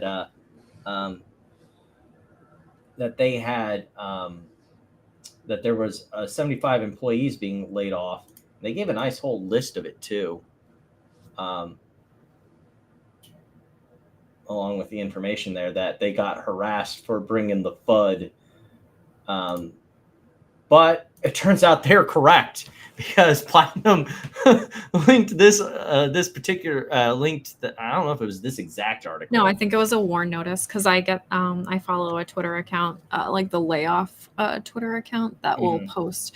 It's like an automatic thing that will post when there's layoffs, and they do the warn notices on the 12th. So that'd been Thursday. That yes, indeed. Now this isn't from their the newer factory. This is from the factory that's in Durham, which is where the company headquarters is at. So this is from the other facility, but not a great sign over at the Wolfspeed if you're laying off 75 workers at the facility. I mean, no, mine is Wolfspeed will lay off 73 employees at 1000 Carolina Core Parkway, North Carolina on August 9th. Yeah, that's that same facility. Oh, it's the same thing. Okay, then. Yeah. And that's the layoff tracker. That's what I follow. So we're still in that fuzzy area where they maybe they'll figure it out, but it's just not looking that way. Yeah, I mean, I hope they do, but we'll see. Yeah, because they got to almost the end of this month. It would be end of quarter. Right. Oh yeah, that's right, because they did the 30-day thing. Yeah, that's right. Oh, I don't know about that. Yeah. They're gonna have to do. Can they do like an ATM or something? I mean, do an ATM when your shares are trading at like $1.20. Well, what could you get with that? Yeah, $1.29. That's where they closed at, which is up because the bankruptcy, it closed all the way down at 114. Then it went up to 170, and it's kind of drifted back down since then. If you were going to make a sell up there at that 170 mark, get the ATM out now. Just hot to it. Yeah, I don't know. Get the money printer going. It worked for AMC. We can make it work here. How many reverse splits can we get in? Yeah, right. We can chase down Mullen. Exactly. Do a reverse split. It's not like NASDAQ is going to delist us. That was the thing that I was noticing. Oh, wait. I'm getting ahead in the script. We'll get to Mullen here in a second. Oh, my goodness. So did you see, we mentioned this thing that had happened. What was it? It's been a month since that article by since that was sent in by We the Investors, wasn't it? That was last month. Does that have to do with this? The proposed executive order banning all. Wasn't he saying something about having to get locates or something like that? Yeah, and pretty much banning the exemption and all that stuff. So Dennis, our good friend Dennis, is really late to the party here. Look, maybe I'm wrong, but usually when you try and write a clickbait bullshit article, you do it close in proximity to the thing you're trying to clickbait for maximum engagement. But again, maybe I just don't understand how this grifter shit works, because I don't do that. Also, Dennis, did you listen to any of his interview with John Berta? So I briefly listened to some of it, and it sounded like mostly rehashing the same old trite bullshit. Right. I listened to the tail end of it, and that's exactly what it sounded like.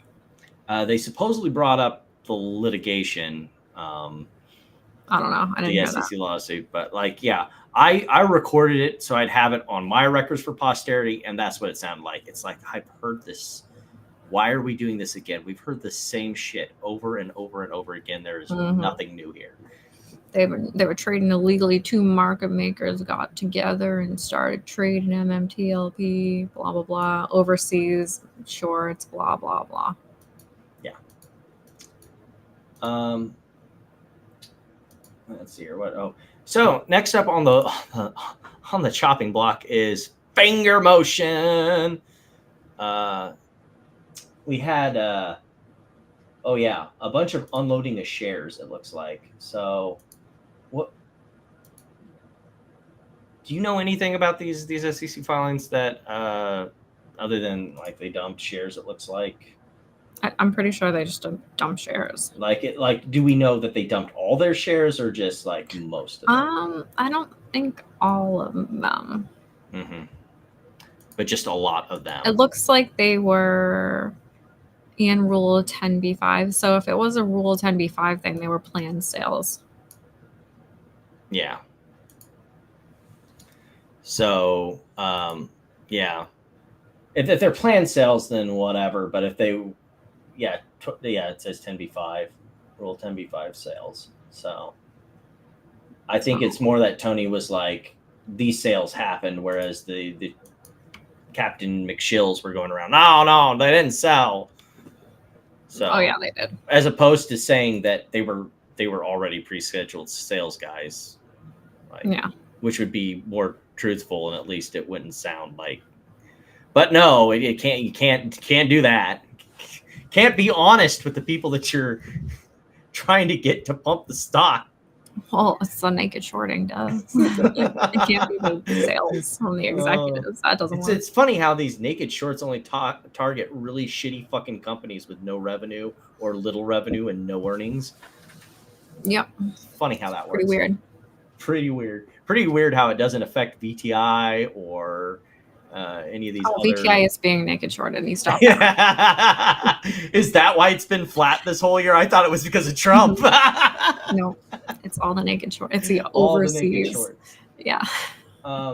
So Tony also brought up something I didn't know about Finger. They were talking about a dividend or doing a dividend of some sort and then had to backpedal away from that. See, this is what I get for having too many shitcoats to follow. I just can't keep up with all the shittiness. To issue a dividend in under Delaware law, you have to have actual revenues to issue a dividend. Whoopsies. We have since withdrawn the related registration statement. At present, we intend to retain all available funds. Okay, so no dividends. No divvy. No divvies. Which means that we finally can get to Mullen. Aren't you excited? Oh my God, because Ham was saying go back to that really quick. It looks like Tony was retweeting Ham, who said, look at the special dividend is the killer. What? The special dividend that ended up getting withdrawn. Whoopsies. Whoopsies. Thank you, Tony, for reading the filings. Appreciate it. Whoopsies. At least someone's doing that. So apparently we had some more AI. Oh, David Mishery.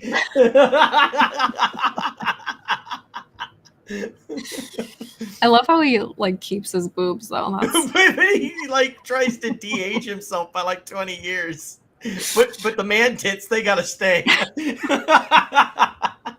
It's amazing. That's so funny. There were so many memes of this that I saw. People were making fake T-shirts, and then there was one where he had what was it? Him and a lion or something like that. I remember this one. This was the OG. Yeah. That is so crazy. It looks like he's some hustler from the 70s. It's so funny. Everyone thought he got plastic surgery or something because he had posted that photo to the right first before the video came out. And then when the video came out, he looked like the one to the left. Oh. I mean, legit, like he can't even be honest about how his face looks. It's so funny. Is there a trick question? Is there anything David Michery is honest about? Well, he does let shareholders know when reverse splits are going to happen. But he's only legally compelled to do that. Okay. But he still does that. Fair, I guess. Gotta give him some credit, okay? Very small credit, I guess. Yeah. We also got an update. Speaking of reverse split. Before we get to the reverse split, shares since the last reverse split that we just got done dealing with have tripled.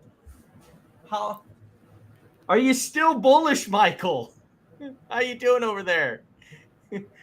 Bam Investor, Tampon Jimmy. How you feeling about Mullen right now? Is it going to vibrate its way back up to $5?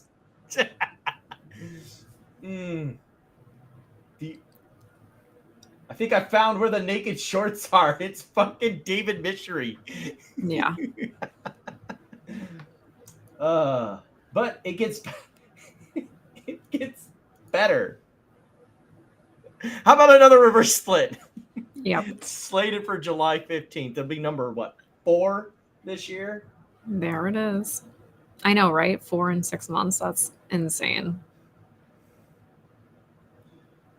I swear normal. He's just gonna keep doing them until Mullen gets delisted. Until they just kick him off finally, yeah.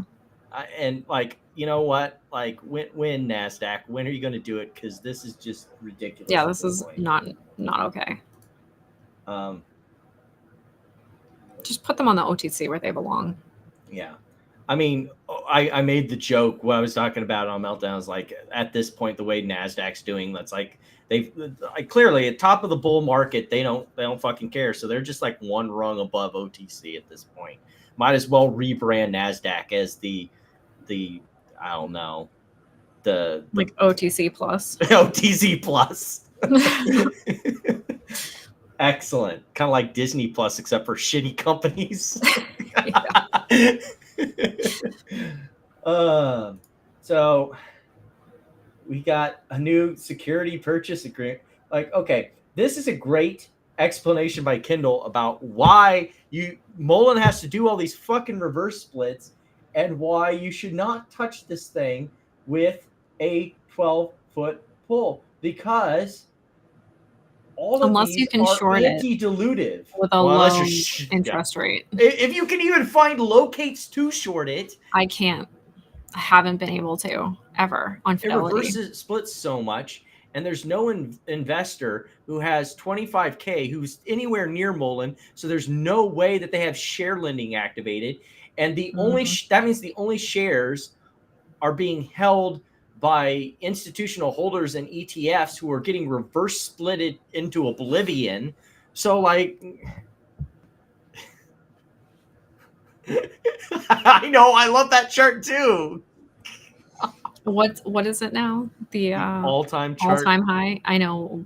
I forget how much it was. Let me pull it up here.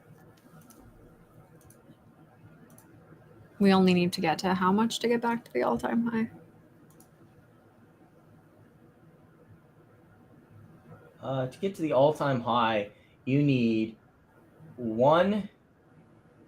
Oh my goodness. So this is hundreds, thousands, millions, billions, trillions. What's after trillion? Quadrillion, maybe? Okay, then after that? Oh, shit. Septillion? Did I make that up? Hold on. And I'm not making this up. There's the number right there. Oh my God.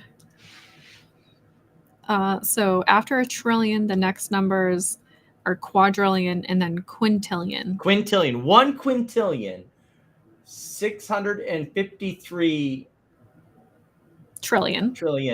750 billion. 165 million. No, that's off. So that's hundreds, thousands, millions, billions, trillions, quadrillion, and then after quintillion.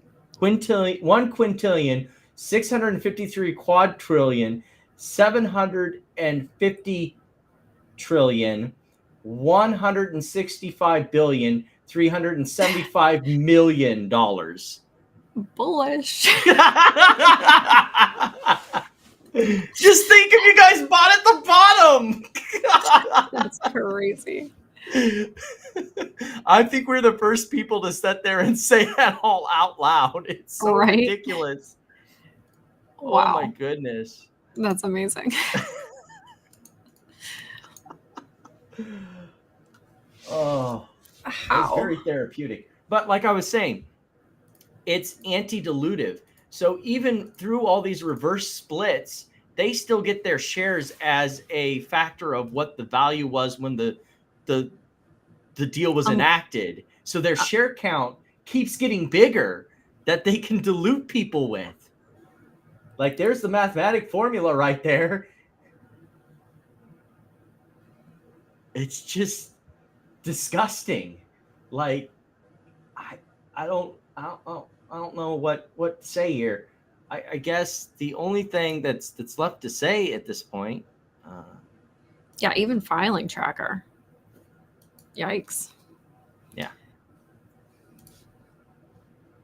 Down 92% from where they had mentioned it at the beginning of the week. Like what?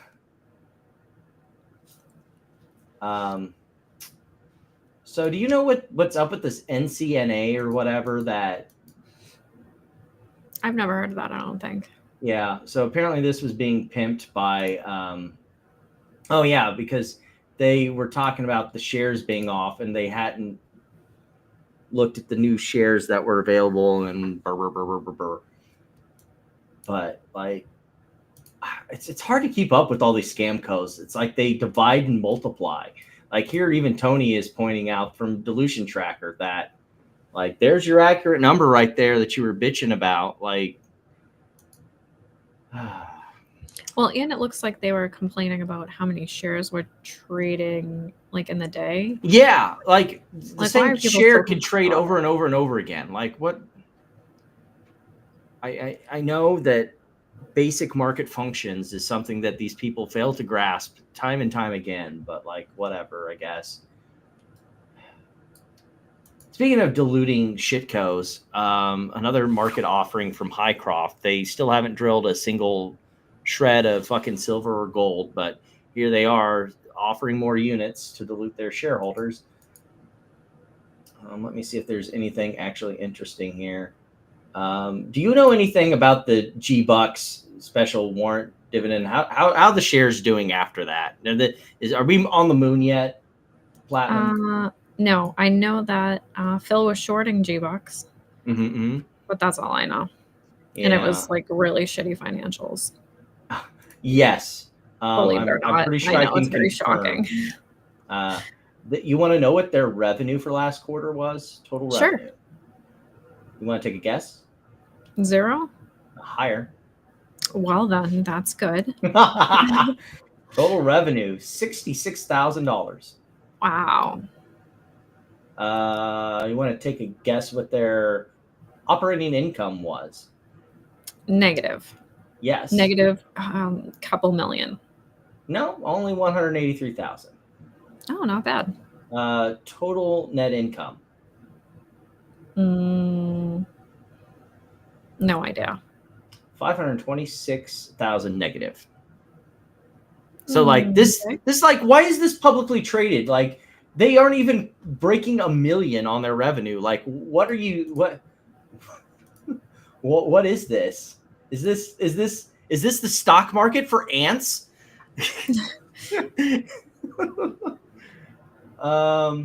But yeah, here that is weird. They're gonna send people an email, like legit. Well, how do they have everyone's email? That's a good question. No, I wouldn't want to give them my email personally. But here's how we're looking at now. We're back down at $2. Still a long ways to go for all-time lows as of recently, but yeah, I mean it's a long way from the high up there at $10. But yeah. Place screen share. We'll go back to tabs here. Do I have anything else on our meme stock watch? Oh, no. Do you think this letter by the Retail United Advocacy Group is going to go anywhere? Or is it just going to go in the round file? It's going to go in the shredder. Yeah, probably pretty accurate there. I do have just a few final touch-ups of things to cover, and then we can get to stupid tweets 3. I was waiting for Amy to be here tonight, but she was not feeling great because she was taking some side swipes at Kathy Wood, which will lead us into some Tesla stuff. So there has, well, not Tesla stuff, just Elon Musk stuff in general, because we do have some follow-up from the fallout of the, where is it? From the whole fallout from last week that we talked about, where Trump and Elon had their bromance ended quite vigorously on social media. Oh yeah, that was fun. So apparently, while nothing has been done yet, there are people at the White House are reviewing the SpaceX contracts. The feud has simmered. The two don't seem to be actively going after each other, but it seems like there are still people at the White House who are, keeping tabs just in case, as Trump does, he changes his fucking mind and suddenly wants to go on the war path again. But after that whole thing, Elon's also alienated himself with Republicans now. So now he's pissed off the Democrats. He's pissed off the Republicans. Who's going to buy Teslas now? If he's pissed everyone off, and he's pissed off Europeans, I don't think China's going to buy a whole lot of Teslas. Also, last week we were talking about that robo-taxi thing. Yeah, they delayed it again. Shocking. This has FSD vibes. it has Tesla vibes where Tesla they constantly vibes, right, it has Elon vibes where they constantly promise something that never comes to fruition. A new thing also out of Europe coming for Tesla is that he's being sued in several countries about the phantom braking, where if you have FSD activated, it will randomly just brake out of nowhere and take you out of FSD. So French drivers are suing Australia. So it seems like even though it hasn't happened in the US yet, there's definitely European regulatory pressure. And as Elon is also one to do, there's a lawsuit on the against an ex-Optimus engineer alleging theft of robotic trade secrets for having the gall to report that, the Optimus stuff that, keeps getting reported by Tesla, it isn't actually as great as they're promising. So basically... So there actually were people controlling the robots at the shareholder event. Yeah, shocker. Yeah. We knew that already. But he basically revealed a bunch of information. Now Tesla is suing him under trade secrets, which is a pretty scummy fucking thing to do.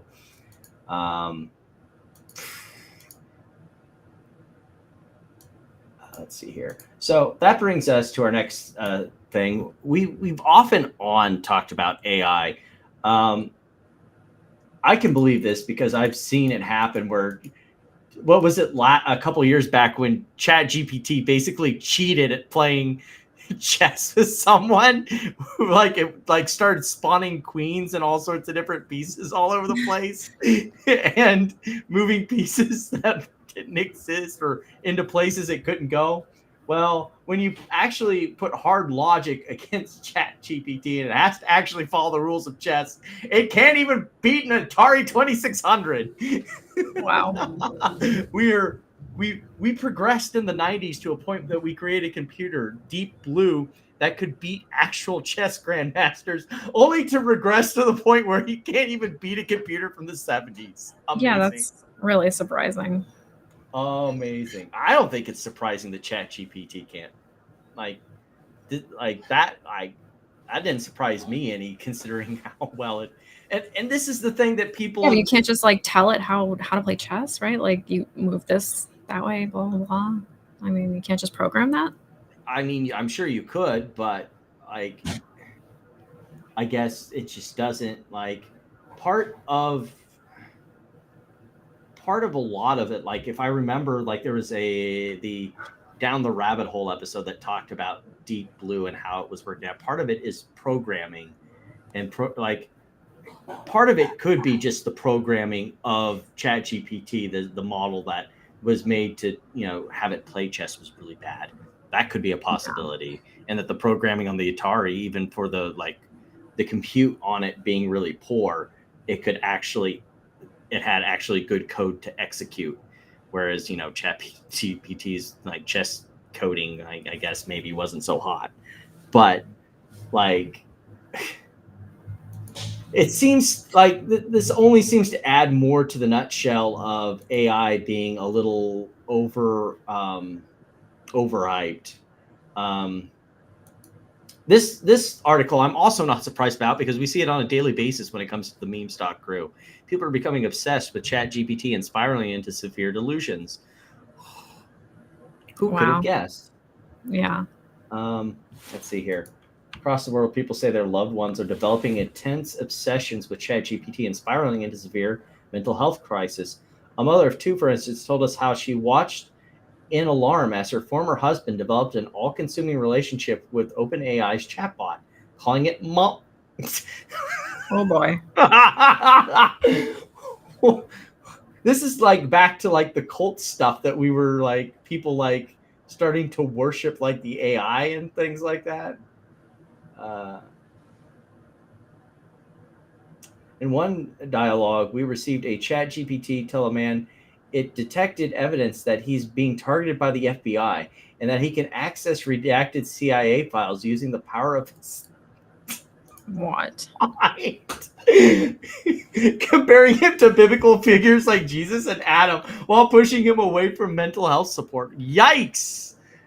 I mean, you have to like tell it to be like that, though. Like, it's not just going to say these things out of nowhere. Right. But that's the problem, is that the program itself doesn't know not to stop itself from doing that. Crazy person make AI do crazy things to continue the crazy loop, which we've seen again with the meme stock crowd, where they ask it questions and deliberately make it give it the answers that they want so that they can. It's everyone, though. It's not just like meme stocks. Like, everybody does that for everything. Like on Twitter, it's everywhere. Like, oh, this is what Grok said. It's like, oh my god. Like, Grok is not an authoritative source. Right. What was this? We thought he named a black hole after GameStop, but it turned out all his research was just AI hallucinations. Yeah, I can believe it, because like this is the problem with AI right now, because there's not like these safeguards for this stuff. People are naturally going to do this thing. Humans like being self-reaffirmed that they're right, and if an AI chatbot is going to give that to them, then they'll be quite happy to just play along because it makes them happy. Mm-hmm. But if you are in Platinum, I know you're. What do you use creating your like AI artwork, things like that? I use ChatGPT. Okay, ChatGPT. Like to make this background. Yeah, ChatGPT. I need to figure out how to do that, because I've only had it do like the tech stuff. I've never actually had it do like the art things. So like a separate thing that you have to get right into ChatGPT. Just say create an image, blah blah blah blah blah, and then you can edit it. Tell it what you want to edit. And there you go. Cool. Well, so you don't use Midjourney, is what I'm hearing. I have used it, but no, I don't, because I pay the $20 for ChatGPT. So just use that. That's why you get such professional looking things. Well, I'm going to tell you right now, might not get to use it very long. Mid-Journey getting sued by Disney for copyright infringement. Ooh. Yeah. Mid-Journey's founder also admits using 100 million images without consent to create the AI algorithms and stuff like that. What I do have here that we can take a look at and hop around a little bit. Let's see if these exhibits have images. No, that's just looks like a privileged log or some sort of log. Do we have like images of some of this infringing material? Oh, these are just logs okay, so these are actual logs. They don't have the actual exhibits here. Maybe they have it in the complaint. Let's take a look. I want to see some of these dastardly infringements. Here we go. Boom. Excellent. Yep.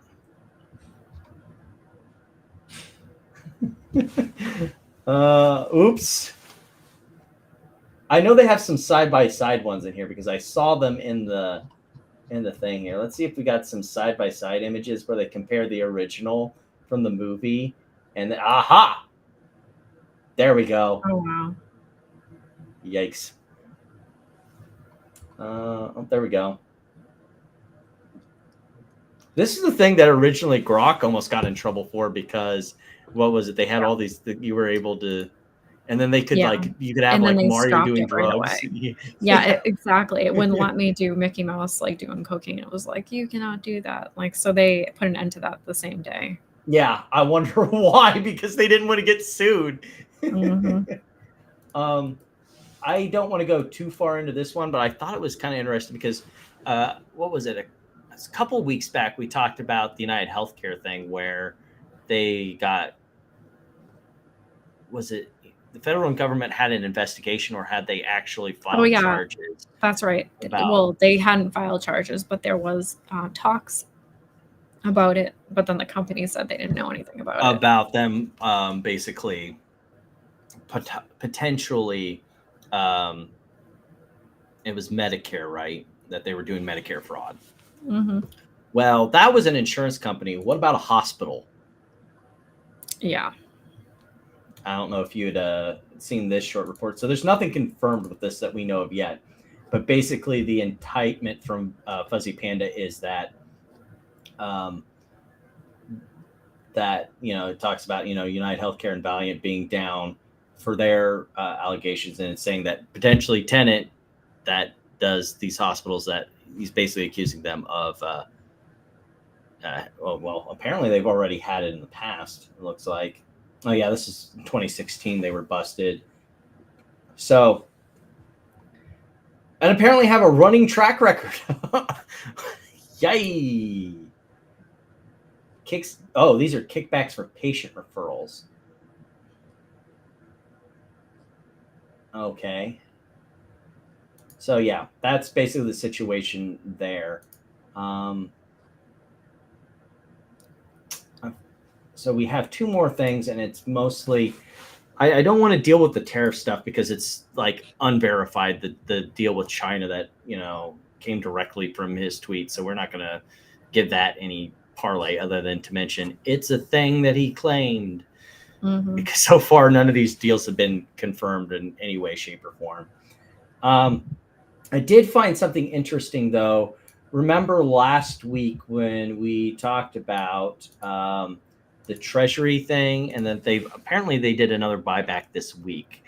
And I wasn't sure about it because, what was going on here. And I did find a tweet that did explain it, that it's that basically what it is they're taking the off the run bonds off that are very illiquid and close to expiry and replacing them with new on the run bonds to make them more liquid. And basically it's market efficiency. That's the only reason that they're taking these off.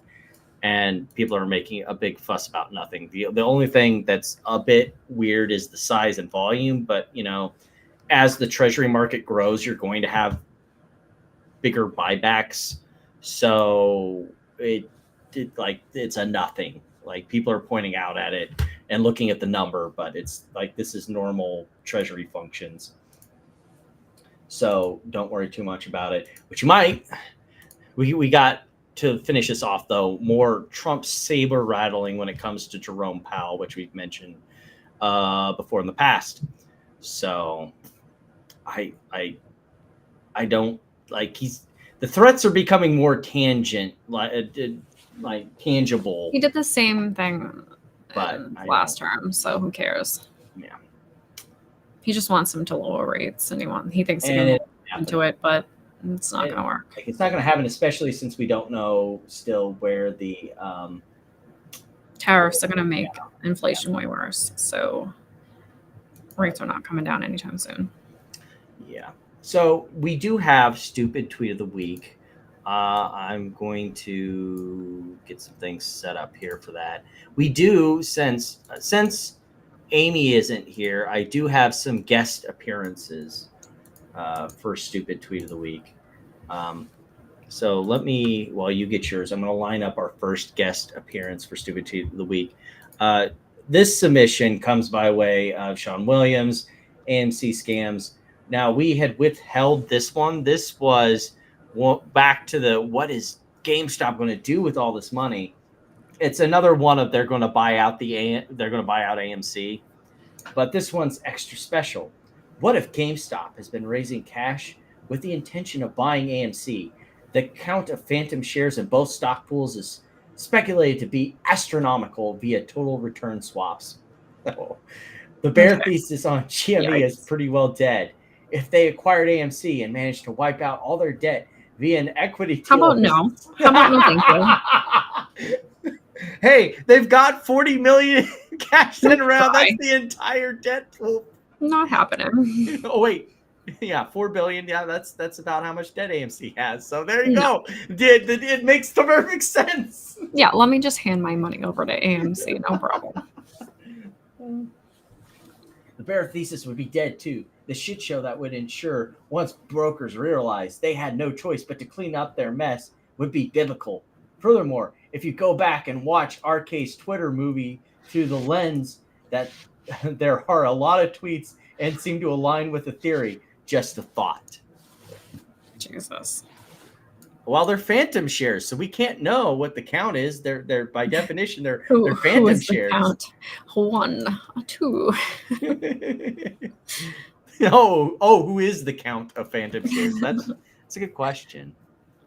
I'll have to ask Doug. Maybe he's the count of phantom shares. Maybe. Let me see here.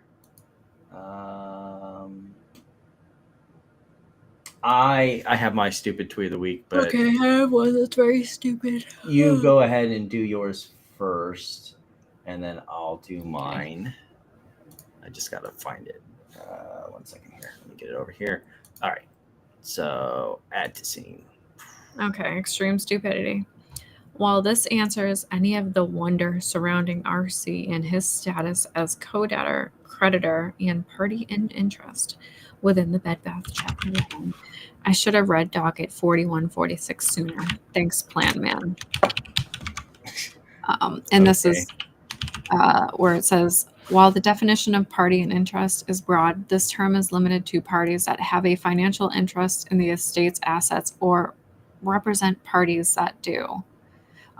The rest of that would be in contrast here, because Curzon's interests have been canceled and extinguished and the express terms of the plan state that he is entitled to no recovery. He no longer has a financial interest in these Chapter 11 cases. But, let's leave that part out. Yeah. Amazing. So my stupid tweet of the week is here. It's actually kind of a chain of tweets. Remember we were talking about Gronk, we're talking about AI and how blustery bad it is. This is less the tweet itself being stupid as opposed to the whole mess here. So first of all, let's talk about using Chart Exchange. Chart Exchange specifically deals with the fees and share availability of one broker. It is not the entire market. Right. I'm pretty sure it's IBKR. Yeah, international brokers. Yeah. So that's not accurate there. So we've got Chapo down here asking Grok, when are due the wow, nice English there. When are due? When are due the 170 million shares borrowed? And Brock Millions. reminds him Shared that borrowed. Wow, that is quite the question. Grok figured it out though and says that there's no specific due date for shorts, and that the current data shows only 3.3% borrow fee, and only, well, that must be coming from, because there's, again, that's probably just from one broker. Well, it's just in that photo in the screenshot. But that shares are not due anytime, and aren't due soon. They're due whenever, check fair. Yeah, Chart Exchange or Fintel. So it might have been a combination of both, since it seems to draw from both those. The next one over is, are you aware of the Brazilian puts? Are you aware of some Brazilian puts? Yeah. So apparently, okay, so Grok even picked up on that and was like, yeah, that's old DD from 2021, my dude. And not only that, it was inaccurate. Well, yeah, I mean, at this point, the puts would have been expired, so who cares? Yeah. So that's that. I'll put the poll out there. So that's pretty much the show for tonight. Luckily enough, only 2 hours. We were right down there. Got it done really quick. I did want to say that maybe this should have been for nomination, but there was a bit of confusion here from Mark about convertible shares for AMC, but AMC hasn't done any recent issuance. That was GameStop, and it wasn't 1 billion, it was 2.25. So I don't know what's going on with Mark there. Did the Mark bot malfunction? I mean, if you just take out AMC and maybe add in GME and then change the numbers a little bit, yeah, I mean, maybe he's not. Oh, then he fucking tags. I was waiting for you to see that. My God. No, thank you. But you got the vote from what I presume to probably be Manuel over on YouTube, and then you got Rubbing My Axe. So you are the winner. I am the winner. Week. I didn't. Thank you. I appreciate that. Into this week, unfortunately. Oh, I put a lot of effort into it. I that stupid tweet. Look, I made it extra hard this week by just systematically eliminating all the possibilities. I know that's when we were talking about GameStop. That's the whole show. It was just a series. You didn't know the secret. This is a secret episode of just all the stupid tweets from this week. That's all that was. This episode was about. But anything to send us off with for the evening, Platt? Well, happy Father's Day to all the fathers tomorrow. I'm gonna go out with my dad and have something to eat, and it'll be nice. Nice. But yeah, that's all. All right. We'll see you folks next week, and